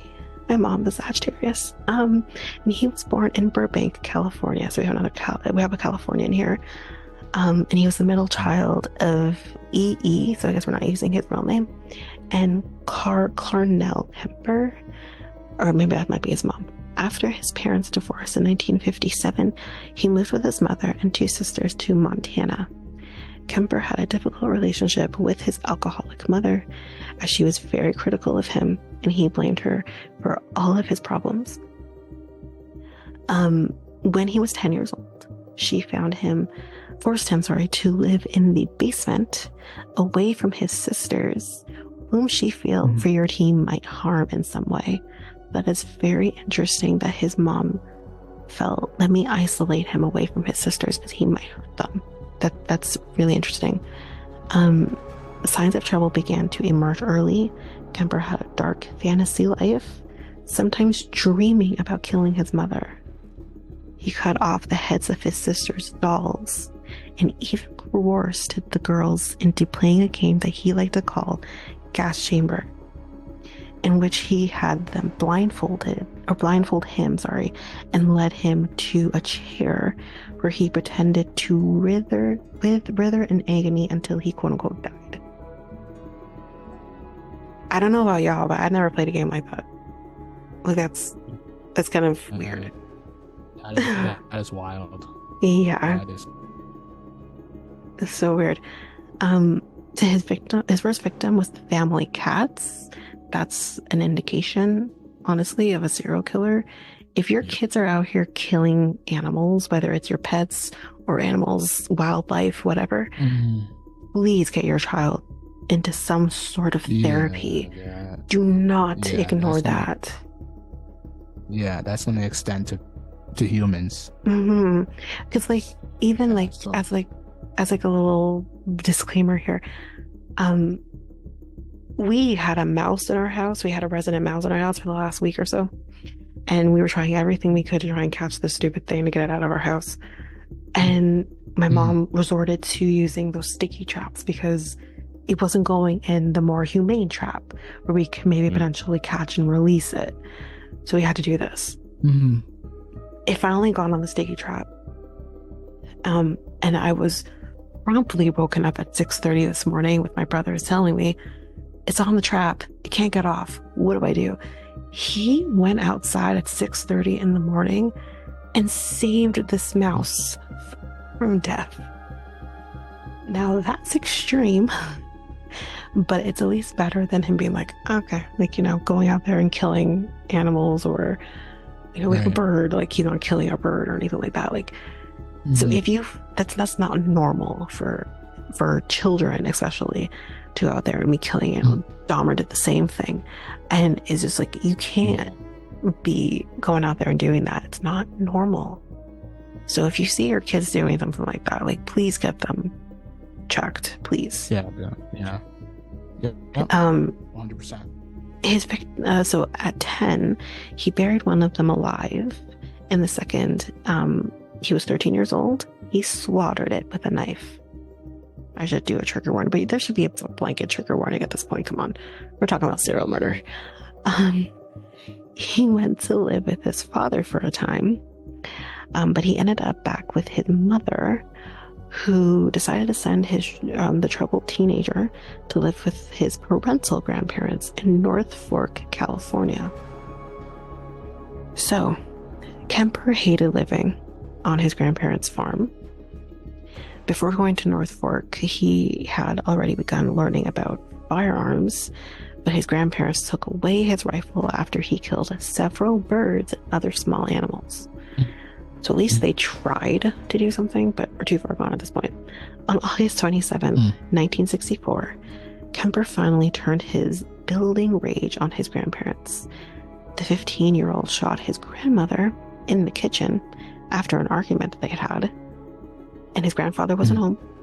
But when his grandfather did come home, he shot his grandfather merely because he didn't want his grandfather to find his wife dead.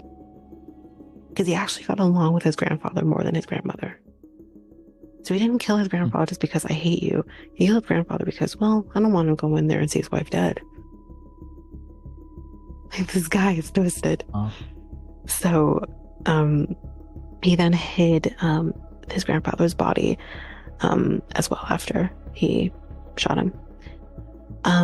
Afterward, after killing his grandparents, he called his mother and he told her what happened, and she told him to call the police and tell them what happened. Later, Kemper would say that he shot his grandmother to see what it felt like I mentioned, and then said what he said about his grandfather, that he didn't want him to find his wife dead. For his crimes, Kemper was handed over to the California Youth Authority. He underwent a variety of tests which determined that he had a very high IQ. This man is smart, like really smart, but also suffered from paranoid schizophrenia. Kemper was eventually sent to, I'm going to butcher this name, he was sent to a mental hospital, okay? He was sent to a state hospital, and which was also a maximum security facility for mental ill convicts, which I don't think this is actually said too much, but he manipulated the staff in believing that he was cured, and then he was released. And that's the other thing, like, and this is still happening even now. But we've had so many cases of people manipulating the system to be like, I'm okay, and that's a narcissistic trait. I'm fine. I'm great. I'm reformed. And they're not. And Ed Kemper was one of those people who did that. In 1969, Kemper was released at the age of 21, despite his prison doctor's recommendation that he does not live with his mother because of her past abuse and his psychological issues involving her. He did ultimately live with her in Santa Cruz, California, where she had moved after ending her third marriage to take a job with the University of California, which does play a part in his future killings. While there, Kemper attended community college for a time and worked different jobs eventually finding employment with the Department of Transportation in 1971. Kemper had applied to become a state trooper, but he was rejected due to his size. For context, at that time he weighed around 300 pounds and was a whopping 6 feet 9 inches tall, which led him to his nickname.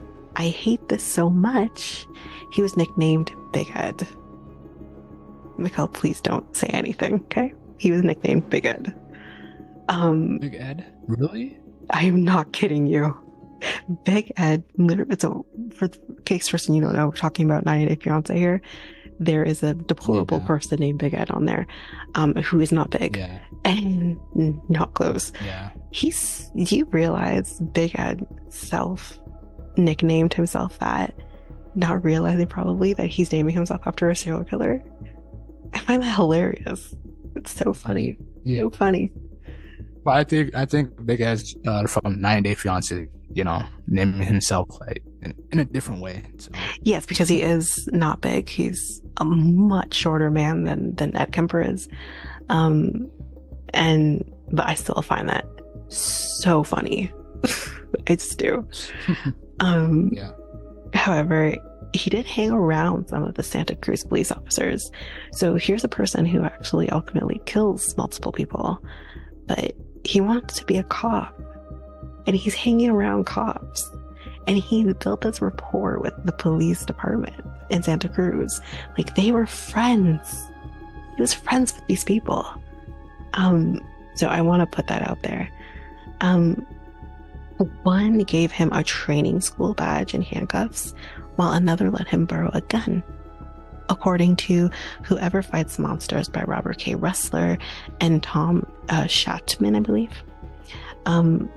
So Kemper, I think that's so Kemper turned to other pursuits with that. He then started to notice a large number of young women hitchhiking in the area. So in a new car that he bought with some of his settlement money, so actually I didn't mention this, he actually got into a car accident. Pretty bad car accident. So with that car accident, he was able to get settlement money. So he used that settlement money to buy a car.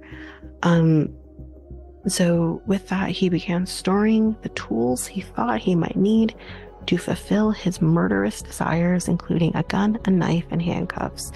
He had a murder kit. And if you have a murder kit, it's not looking good for anyone else around him. So it was at this time that the co-ed killer was born.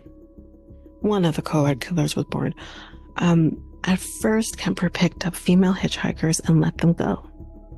However, when he offered a ride to two Fresno State students, Mary Ann Pess, I believe, or PC, and Anita Luchessa, they would never make it to their destination. Their families reported them missing soon thereafter, but nothing would be known of their fates until August 15th, when a female head was discovered in the woods near Santa Cruz and was later identified as Marianne Pessy's head. Luchessa's remains, however, were never found. Kemper would later explain that he stabbed and strangled Pessy before stabbing Luchessa as well. After the murders, he brought the bodies back to his apartment and removed their heads and hands. Kemper also reportedly engaged in sexual activity of their corpse. So there's also necrophilia involved in this as well. Later that year, on September 14th, 1972, Kemper picked up 15-year-old Aiko Ku, who had decided to hitchhike rather than wait for the bus to take her to a dance class. She would meet the same fate as the other two victims. In January 1973, Kemper continued to act on his murderous impulses, picking up hitchhiker Cindy Shaw, whom he shot and killed, while his mother was out. During this particular murder, Kemper went to her home and hid Shaw's body in his room. He also dismembered her corpse there the following day and threw the parts into the ocean. Several parts were later discovered when they washed up on shore, and he buried her head in his mother's backyard. On June 5th, 1973, Kemper used a campus parking sticker his mother had given him to facilitate a double murder. So like I said, his mother working at the university was going to come into play here. He drove to the university where he offered a ride to two students, Rosalind Thorpe and Alice Liu. Shortly after picking them up, he shot the two young women, then drove past the campus security at the gates and the two mortally wounded women in his car. So someone saw him leave but didn't realize that there was two, at least hurt women in the backseat, or I think dead. After the murders, Kemper decapitated his two victims and further dismembered the bodies, removed the bullets from their heads, and disposed of their parts in different locations. Now, what I do want to say, there is kind of a theme here with him decapitating these women. You are going to see it with the deaths of his mom and her friend too. Use your imagination as to what he was doing with those heads, because this man was absolutely sick. But I think that is important to mention as well. As mentioned, he was doing necrophilia on these victims, which, if you don't know, the definition of necrophilia is basically doing sexual acts to a corpse. So him decapitating. Go ahead. Why would people do that? Like, I don't understand. There is psychopathy with necrophilia, and the reason why they do that is because they want to be able to quote unquote rape somebody, but they just also don't want that. They don't want them to fight back either. It's a control thing. It's all a control thing. Yeah. There was rumors that Ted Bundy also was a necrophiliac as well, but there's not as much proof with that as there is with Ed Kemper's victims. I think honestly, Ed Kemper, he loves to talk. So he kind of gave up all of this information, which was very different with Bundy. Bundy didn't give up anything that he didn't have to. Obviously, he was claiming his innocence. But there is rumor that he also was a necrophiliac as well. I don't get it. Personally, I don't. But that's the mirror. It's all... Any person Tristan, who... did you get it, Tristan? Sorry, did I? Do you get it? Do you understand why people do that? No. Or necrophiliacs, no. No, I've never... I have never attempted to understand that one, and I never will. So no, I never will. Listen, like I've said before in past episodes, if you like to do kinky shit, by all means. This is beyond that, though. This is sick. Like, I don't understand. Yeah. Like, I mean, all of this is sick, but it's just this is what Tristan says. I will never understand why someone does this and why you want to do that. Like, I just. But I mean, I did a class once. Many years ago in university on representations of the Holocaust, and about half the class really struggled to get through it because they were so focused on the question of why, and I had put that aside so that I could focus on what we were reading and watching and learning and that kind of thing. And yeah, if you for that or umpteen other things, whether it's serial killers or other things, if you are so focused on why, you are going to get lost. You're going to miss the point of it, of why we're still learning this too. You're going to struggle to find an answer to why, and you will end up consuming yourself in trying to find an answer to that. And unfortunately, some things in history and life do not have an explanation. They don't. I think the mere explanation, if we're talking about the Holocaust here, the mere explanation that we can have here is that Adolf Hitler was a man full of hatred, and that's all there is to it. There's nothing more. And why he decided to target Jewish people, you can go back in history. There are answers to that. Dumb answers, in my opinion, but there are answers to that question. That is about as far as it goes. I can understand Hitler's hatred. I can maybe I can wrap my mind around that. It's everybody else who he was able to manipulate. That is what I can't understand and will never understand. I don't get how you had a Dr. Mengele out there doing what he was doing. I'll never understand that. Ivan the Terrible, I'll never understand that. Those are just some of the people that comes out of history of this. I will never understand that. And I am not going to try to understand it because, like you said, Tristan, I'll be here forever trying to come up with the answer as to why all of that happened. All we can do is learn from the mistakes, but based on how the world is looking right now, we have not fully learned from our mistakes yet. I don't think we learned partially from our mistakes, but I mean, that bringing it back to the obsession with serial killers, in the attempt to understand why maybe some people run towards the programs, the books, the podcasts that they hope might give an explanation of why, so that they can sit back and be like, okay, I know why that happened. I'm not in a similar circumstance, so I'm safe.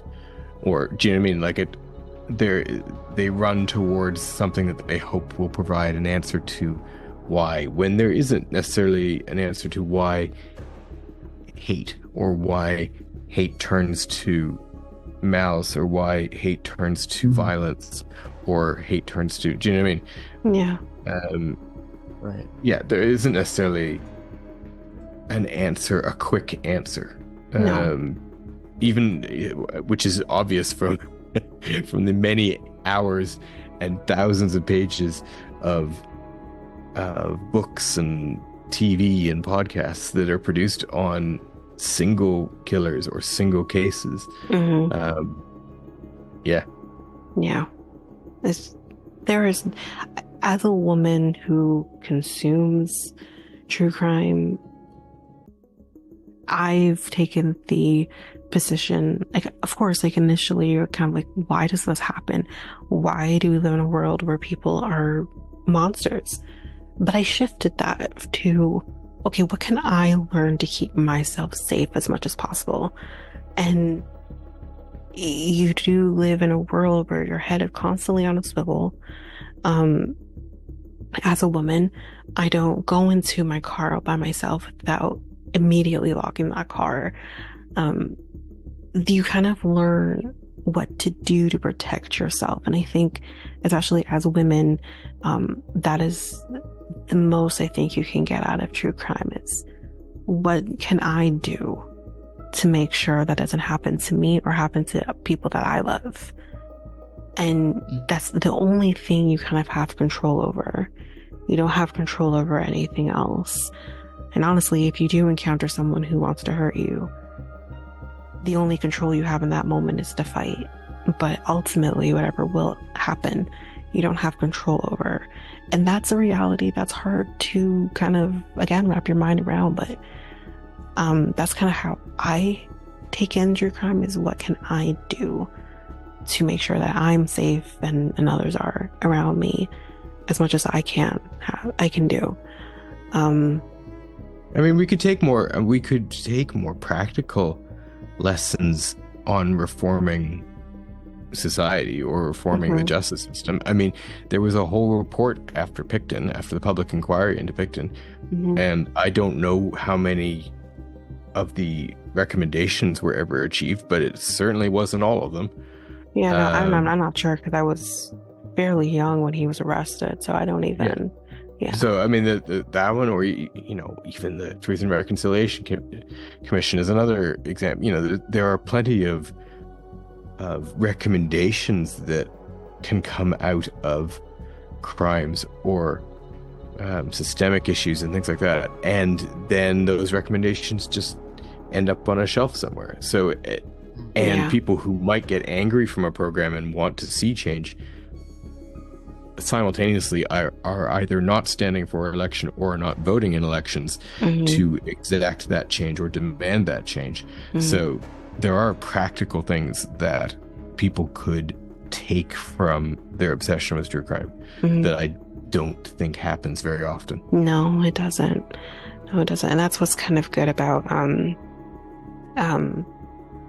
Crime Junkie, with how they do the storytelling, and that they always kind of have these call to actions. There's not, I don't think, an episode of an Audio Chuck production, which is the where the podcast kind of flies, and they have other podcasts in Audio Chuck production. There's never an episode that goes by that doesn't have a call to action, and I think that is important in true crime. There does need to be this form of call to action. Even with morbid podcasts, which is probably one of personally my favorite one that I listen to, there is always a call to action, especially with the ones that are cold case or a disappearance that's still we don't have an answer to. There is always a call to action. I think that's the most important thing. If you're going to consume true crime, I mean, we all are guilty of consuming it and not necessarily doing anything with this knowledge that we're given. But as long as you're attempting, or you're trying to do something, even if it's one case makes you want to try and do something, then by all means, like that's a start. Like, there is one case in Texas, I cannot remember his name, but I know his first name's Rodney, but I can't remember his last name. But he was on death row in Texas for killing his girlfriend, and he most likely is innocent. He probably did not kill her. They used the fact that they had sex 3 days before, and the fact that his DNA was still in her, as a reason to say, oh, well, you definitely kill her because your DNA is still there. But chances were that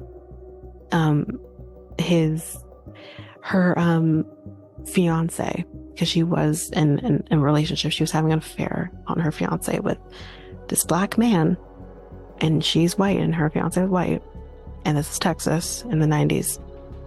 And chances are he was probably, I mean, allegedly, he might have been the one that did it. But because Rodney is a black man, and again in the 90s, and we're dealing with this fiance who was actually a police officer as well, they pinned it on him, and he was mere months away from being killed by lethal injection. When I first heard of the story, and again, Dr. Phil was the one that brought this one to my attention, and I remember coming out of listening to this and thinking, he's an innocent man. There's no way they can kill him. And as far as I know, there was a huge call to action, huge response to this particular episode that had come out, and it actually did get a stay of execution. And as far as I know, he is still alive. Last time I checked. And they are kind of trying to figure out what they can compile to have potentially a new trial. Because chances are he probably did not have a fair trial in the 90s. So they're trying to kind of get him a new trial. But they did get a stay of execution. So at least there's that. Again, if any listeners who know this particular story and have any update, like, bring it my way, because I might have to do an update actually, because it's been a little bit since I've looked into the case. But I remember feeling so angry from that petitions don't necessarily do anything, but maybe it can. And I did sign the petition to have his stay of execution, because it's like, there's no way you can kill, again, another black man for something he didn't do, while her fiance is out free and he's not innocent. Even after the death of her death, there was other things that were going on that he was doing, domestic violence and whatnot. Like, there is something wrong with him, and that at least needs to be looked into before you potentially kill an innocent man. So yeah, there definitely needs to be these call of actions if you're going to consume true crime. But back to Kemper. In March, some of Thorpe's and Lou's remains were discovered by hikers near Highway 1 in San Mateo County. So this is where we're getting into the mother and the friend's death. I'm probably going to go into a little more detail with this than what I have here, but just trigger warning, this is going to be hard to listen to. So in April 1973, Kemper committed what would be his last two murders. On Good Friday, he went to his mother's home, where the two had an unpleasant exchange. Kemper attacked his mother after she went to sleep, first striking her in the head with a hammer and then cutting her throat with a knife. As he had with his other victims, he then decapitated her and cut off her hands. But then he also removed her larynx as well and put it down at the garbage disposal. So that is that's he's telling you something with that. He hated his mom so much, and he probably did that because now you really can't speak, even though it just killed you. You really now can't speak. And the other thing that I want to mention here, and this is where the huge mass trigger warning is going to come in, he not only decapitated her head, but he did, as with his other victims, perform sexual acts on her head as well, which I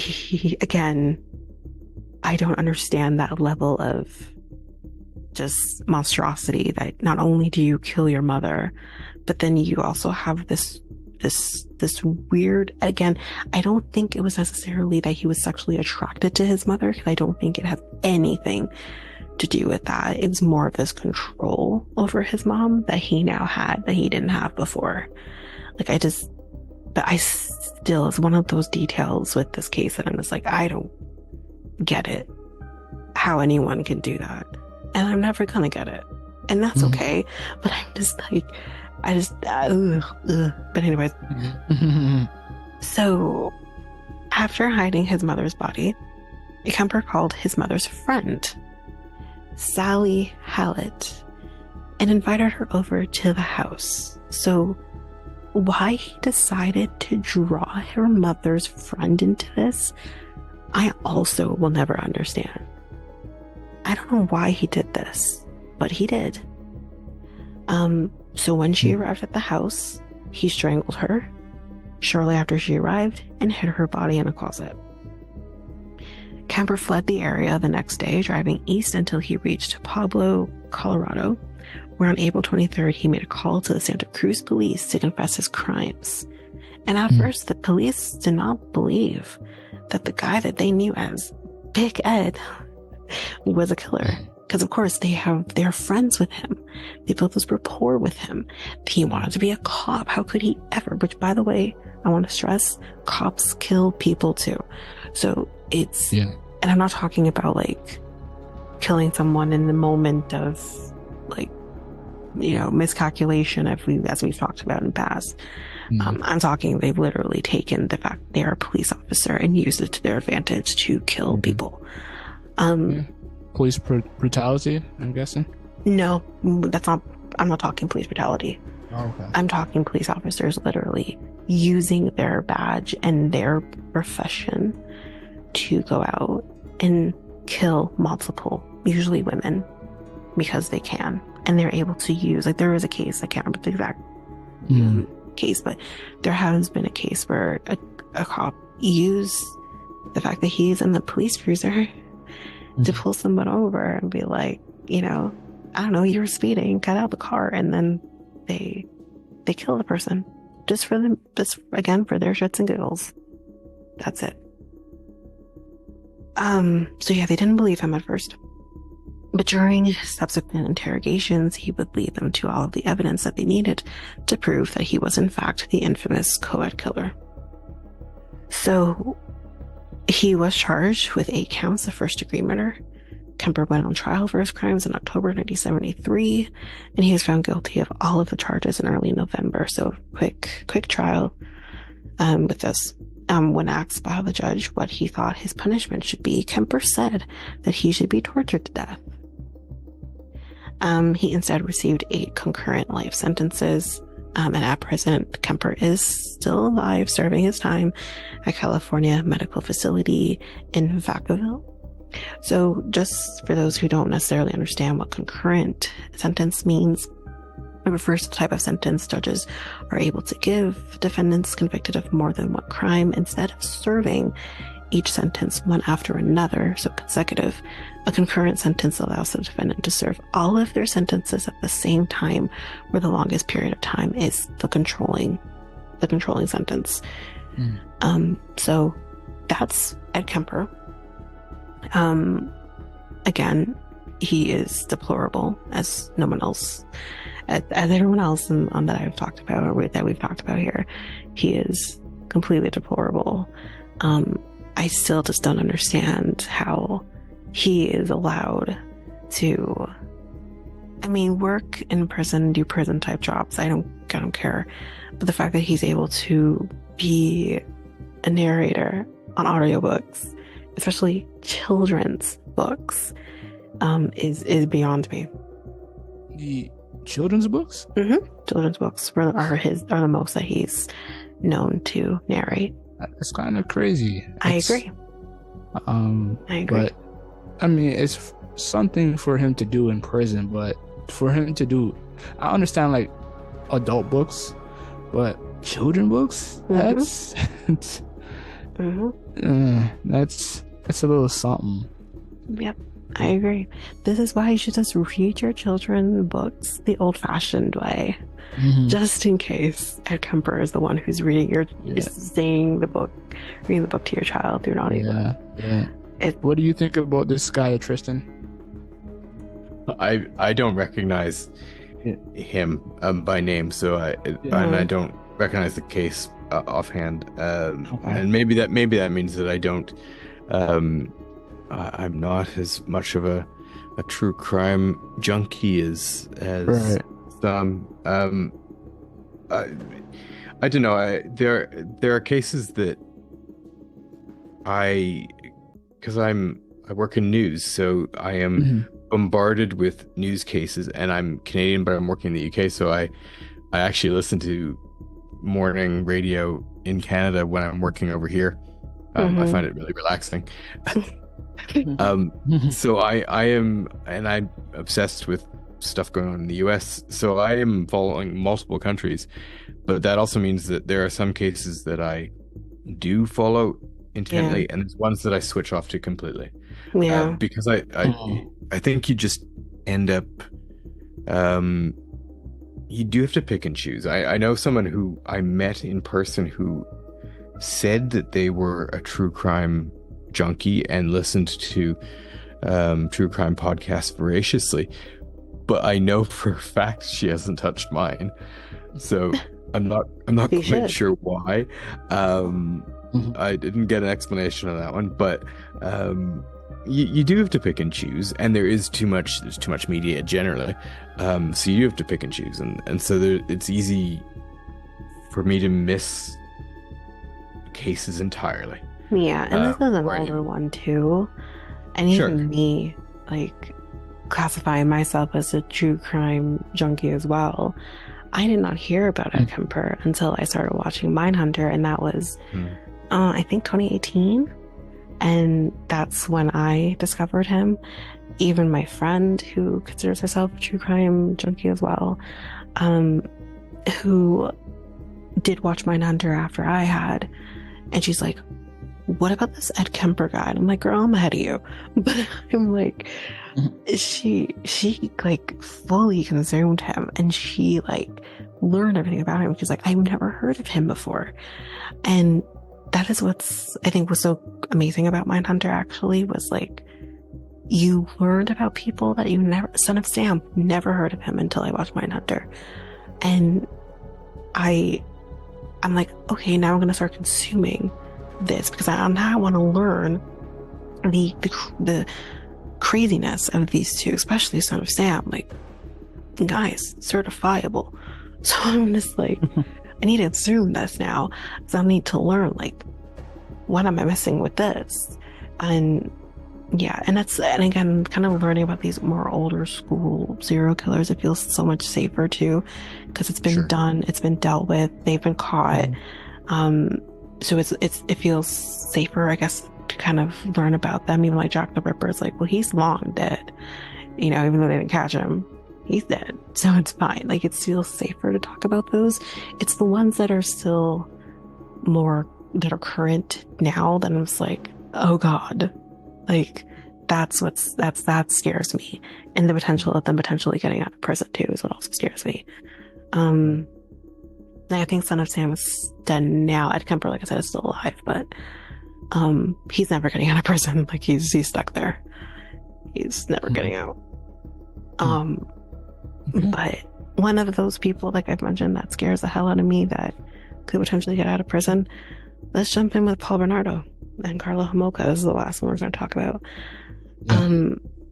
So this crimes of serial rapist and murderer Paul Bernardo and his now ex-wife Carla Homolka, particularly the 1990s sex slayings of teenagers Leslie Maffey and Kristen French, were among the most horrifying and controversial in Canadian history, and we're still in it. So before he became the murderer that he is, he started off being the Scarborough rapist. So around 1 a.m. on May 4th, 1987, a young woman was attacked and raped within minutes of getting off a bus near her home in Scarborough, a suburb of Toronto, if you don't know that. So this was one of a series of up to 24 rapes or attempted rapes that took place over a 5-year period.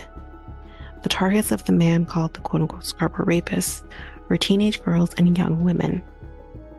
Most of the attacks happened outdoors, but in at least one instance, the perpetrator actually broke into the victim's home.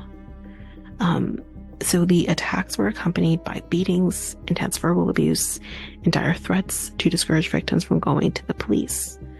On one occasion, a uniformed Toronto police officer staking out a bus shelter actually spotted the suspect hiding under a tree and pursued him on foot.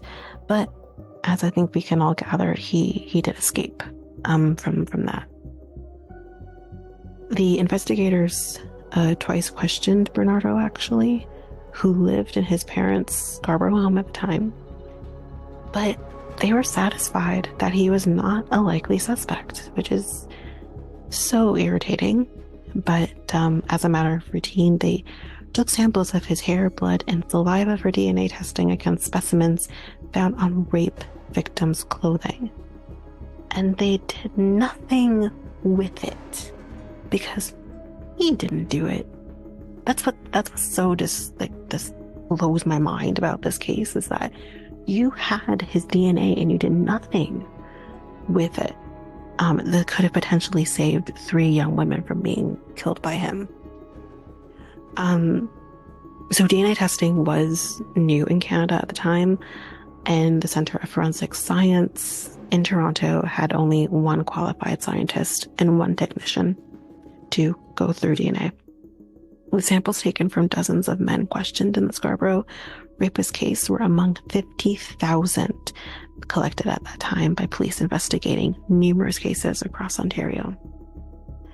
So the death of Tanyka Homolka, which is Carla Homolka's sister, on December 23rd, 1990, Bernardo, who was 26, was engaged to Carla, who was 20, and was living at her family's home in St. Catharines, Ontario. That evening, while Homolka's parents and younger sister, Lori, were asleep, Homolka and Bernardo drugged the youngest sister, who was 15 at the time, so that Bernardo could rape her. Homolka participated in and videotaped the sexual assault of her sister. Early in the morning, on December 24th, Tammy, who was still unconscious, vomited and stopped breathing. Bernardo and Homolka dressed Tammy and carried her to a bedroom. They cleaned up the crime scene, hid the video cassette, and called 911 emergency number. An ambulance took Tammy to St. Catherine's General Hospital, where she was pronounced dead. So they would go on to say that this was like an accident. They did not mean to kill her. Bernardo definitely used this against Carla later on too, because he was quote unquote in love with Tammy. He's a sick freak. But yeah, he would say that, and he would blame Carla of her death. But they were both to blame for this, obviously. Niagara Regional Police questioned Bernardo and Homolka, particularly about an unusual burn mark that was found on Tammy's face. But they again accepted Bernardo's explanation that it was a carpet burn Tammy had sustained when he dragged her to the bedroom. The burn had actually been caused by an anesthetic called halothane, administered to Tammy on a cloth pressed over her face. Doctors concluded that Tammy had choked to death on vomit after overindulging in alcohol. So also to preface, because this isn't mentioned here, the anesthetic that was used was gotten, well, Carla had gotten a hold of it because she was actually working in a vet clinic, and they would use this to put dogs, obviously, to sleep so they could do like surgeries and stuff like that. So that's where she was the one that got it. And again, this didn't do the proper investigation to kind of figure all that out. So Leslie Maffey's murder is the next thing we're going to talk about. On February 1st, 1991, Bernardo and Homolka moved into a bungalow in Port Tallahassee, Ontario. They were married on Niagara-on-the-Lake on June 29th. That same day, boaters and fishermen at Lake Gibson, so the same day that they got married, the fishermen on Lake Gibson, which is south of St. Catharines, discovered concrete blocks that encased human arms, legs, feet, and a head. The next day, another man found a human torso floating in the water. The remains were identified as those of Leslie Maffey, who was 41, and she lived in Burlington, Ontario. Her parents had reported her missing on June 15th. When police undertook the investigation of the Maffey murder, Paul and Carla Bernardo were honeymooning in Hawaii. That's just great. Almost a year later, in April 1982, Niagara Regional Police sought help from the American Federal Bureau of Investigation, FBI.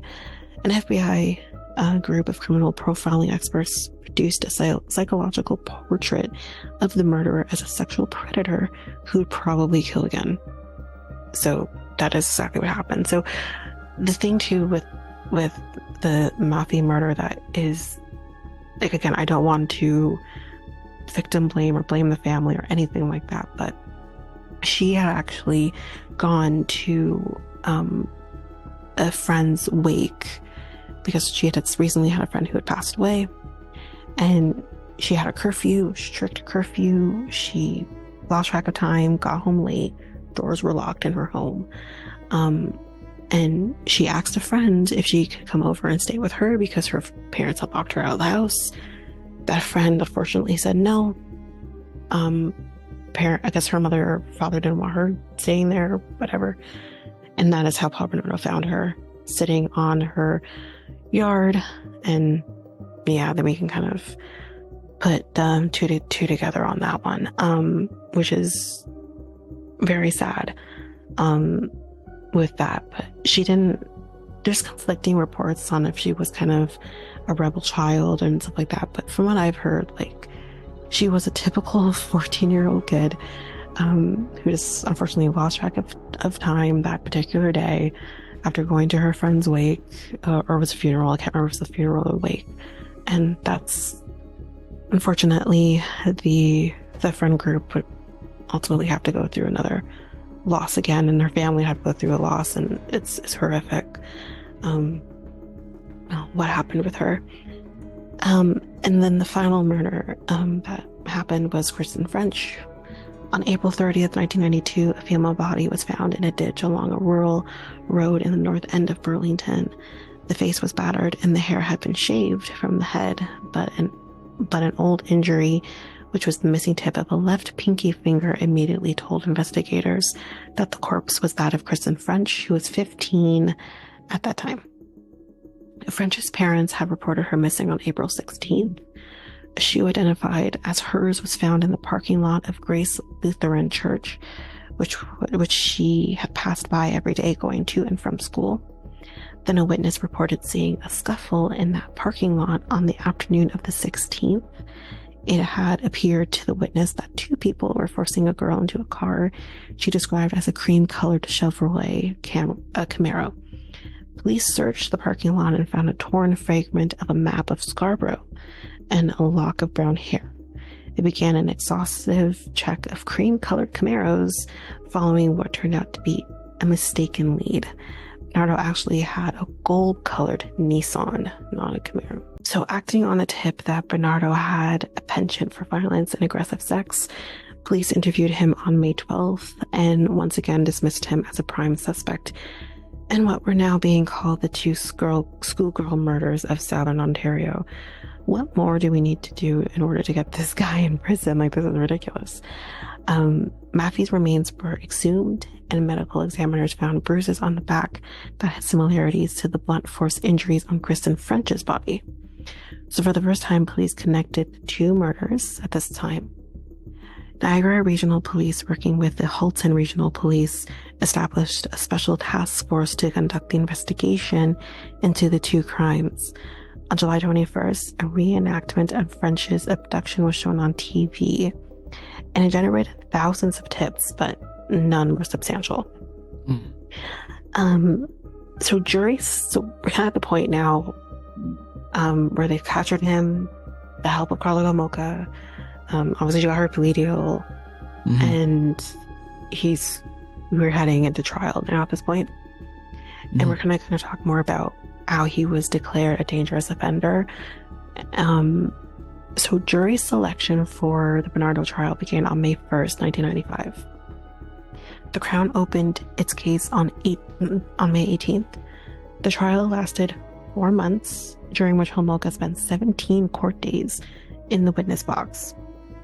Bernardo was found guilty of all charges against him, 2 counts each of first-degree murder, kidnapping, forcible confinement, and aggravated sexual assault, and also 1 count of committing an indignity to a human body. That was most likely for the dismemberment of Maffey. So he was sentenced to life imprisonment and declared a dangerous offender, making parole highly unlikely for him. So again, as mentioned before, life in prison here in Canada means 25 years to life, but with him being marked a dangerous offender, it basically means that he will never most likely get out of prison. Fingers crossed. So 5 years later, in 2000, both the Ontario Court of Appeal and the Supreme Court of Canada turned down Bernardo's efforts to appeal his murder convictions, because yes, this man tried to appeal. In 2006, Bernardo's lawyer said his client had confessed in 2005 to 10 additional sexual assaults. Since 2013, he has been incarcerated at the Millhaven Maximum Security Prison in Bath, Ontario. And if you're wondering why just since 2013, because he was originally in the Kingston prison, now been shut down. You can go there as a tourist, actually, if you want to go and check it out. But it's no longer in operation. The other thing too that was interesting about this case, and the reason why Carla Homolka should never have gotten her plea deal as well, is when so there were tapes involved. They had obviously been filming these sexual assaults, not the murders, but the sexual assaults, and they had found the tapes. His defense counsel found the tapes and never turned it in to the Crown. Oh, wow. Yeah. Wow. And I believe his counsel was obviously, I think he was disbarred if I'm correct, but I do remember. But yeah, they held on to those tapes. For what, I don't know. I think they were kind of hoping guess what, guys? Carla Homolka is more involved than we thought she was. But all that did was derail the case. So it just ridiculous. But anyways, so in terms of the aftermath now, the Bernardo Homolka crimes, apart from their impact on the victims and their families, had a wide-ranging impact long after the trials concluded. The videotapes showing the rape, well, and I guess they say the murders as well, of the victims, were ordered to actually be destroyed. So they are not in existence. And even in the trial, the only people who were allowed to witness these tapes was the jury. Media was not allowed to even see it. They could hear it, but they couldn't see it. And from my understanding from watching this, some of the jurors were forever affected by what they had witnessed on those tapes. And then they were later destroyed. So no one can get access to them, which is probably for the best. Homolka, after she had been released from prison, lived on in Caribbean island of Guadalupe under the name Leanne Bordelis, along with her new husband, which I'm not going to bother even say his name here because this is ridiculous. He was the brother of her prison lawyer, Sylvie Bordelis. Yeah. Yeah. And her then 3 children also. She has 3 kids with this guy. In 2012, after being discovered in Guadalupe by a Canadian journalist, Homolka returned to Quebec, where she is currently residing. But she is being thoroughly harassed, from my understanding, once they realized who she was. She looks very different now, and she has no relationship with her family. They completely disowned her, which I would do. Paul Bernardo became eligible for day parole in 2015 and full parole in February 2018 after having served 25 years in prison. However, in October 2018, his application for both day and full parole was denied. So actually, he's not on day parole at all, by a panel of the Parole Board of Canada after only 30 minutes of deliberation. Took no time. As the dangerous offender had mentioned, Bernardo will likely never be released. So we've kind of gone in depth here in terms of like why people tend to be really obsessed with true crime, in particular serial killers. And I decided to kind of find out, why is that? Like, why do we have that fascination? And many argue that this fascination for serial killers stems from an evolutionary subconscious desire to identify potential threats, which I did kind of mention in my experience. It helps us explore and engage with the darker side of the human psyche while still enjoying the warmth and safety of our cozy living room while watching or listening to a podcast. And you're just like, okay, like I'm safe in my space while I'm consuming this. Mm-hmm.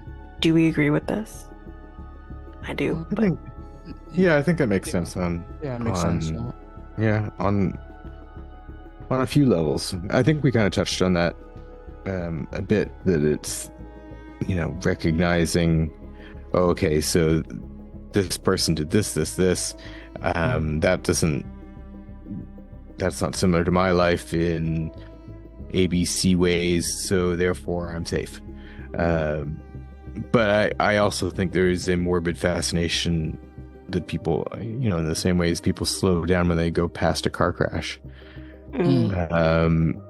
That there is a human fascination with death, with suffering, with whatever, and you see it in the reference was in relation to the U.S. Supreme Court, but there was a phrase dubbed a while back, the cruelty is the point.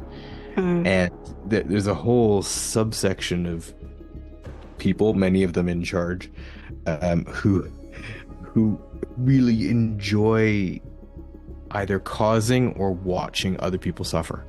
Yeah. Even more so if it's a minority that you've identified as a worthy target. Mm-hmm. But that I think plays a part in our obsession with true crime as well. Yeah. And kind of to piggyback off of that as well, like the human nature of being wanting to witness death or whatever. It's kind of goes back to even the old school days of like being present during someone's execution. You know, I think of the Salem witch trials, for example. Anytime someone was, you know, being hanged or whatever, there was always an audience, right?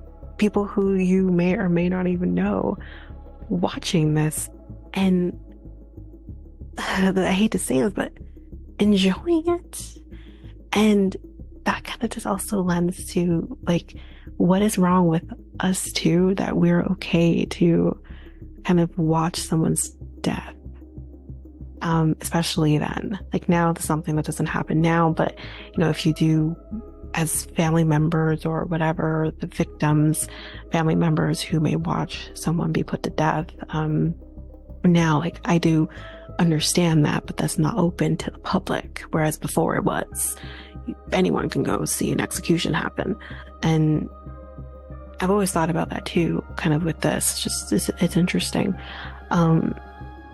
But the final thing too that I'm going to say here is, why in general are serial killers so popular? And serial killers have become pop culture icons, which is gross. Or they can also be referred to as celebrity monsters, which, I mean, at least you have a monster in there. But anyway, since the 1970s, with some of the people that I just discussed, serial killers may appeal to the most basic and powerful instinct in all of us, which is survival. Again, there is this human tendency to emphasize with all things good and bad, including these unremorseful serial killers, which I think if you are going to consume true crime, especially talking about serial killers, right, try to not identify with them. Unless you yourself have something going on in you, then that can be what happens sometimes, obviously. But if you're just a normal everyday person who doesn't have this need to do what these people do, try to identify with the victims. We have to remember to not forget the victims in these things that happen to them, that they didn't choose for this to happen. They didn't choose to be someone's victim. So with that, like, we have to try to remember them and the life that they had and what they could have offered the world too. And that unfortunately gets stolen from them because of these, not just serial killers, but just murderers in general. Yeah. But that's it for me. Huh?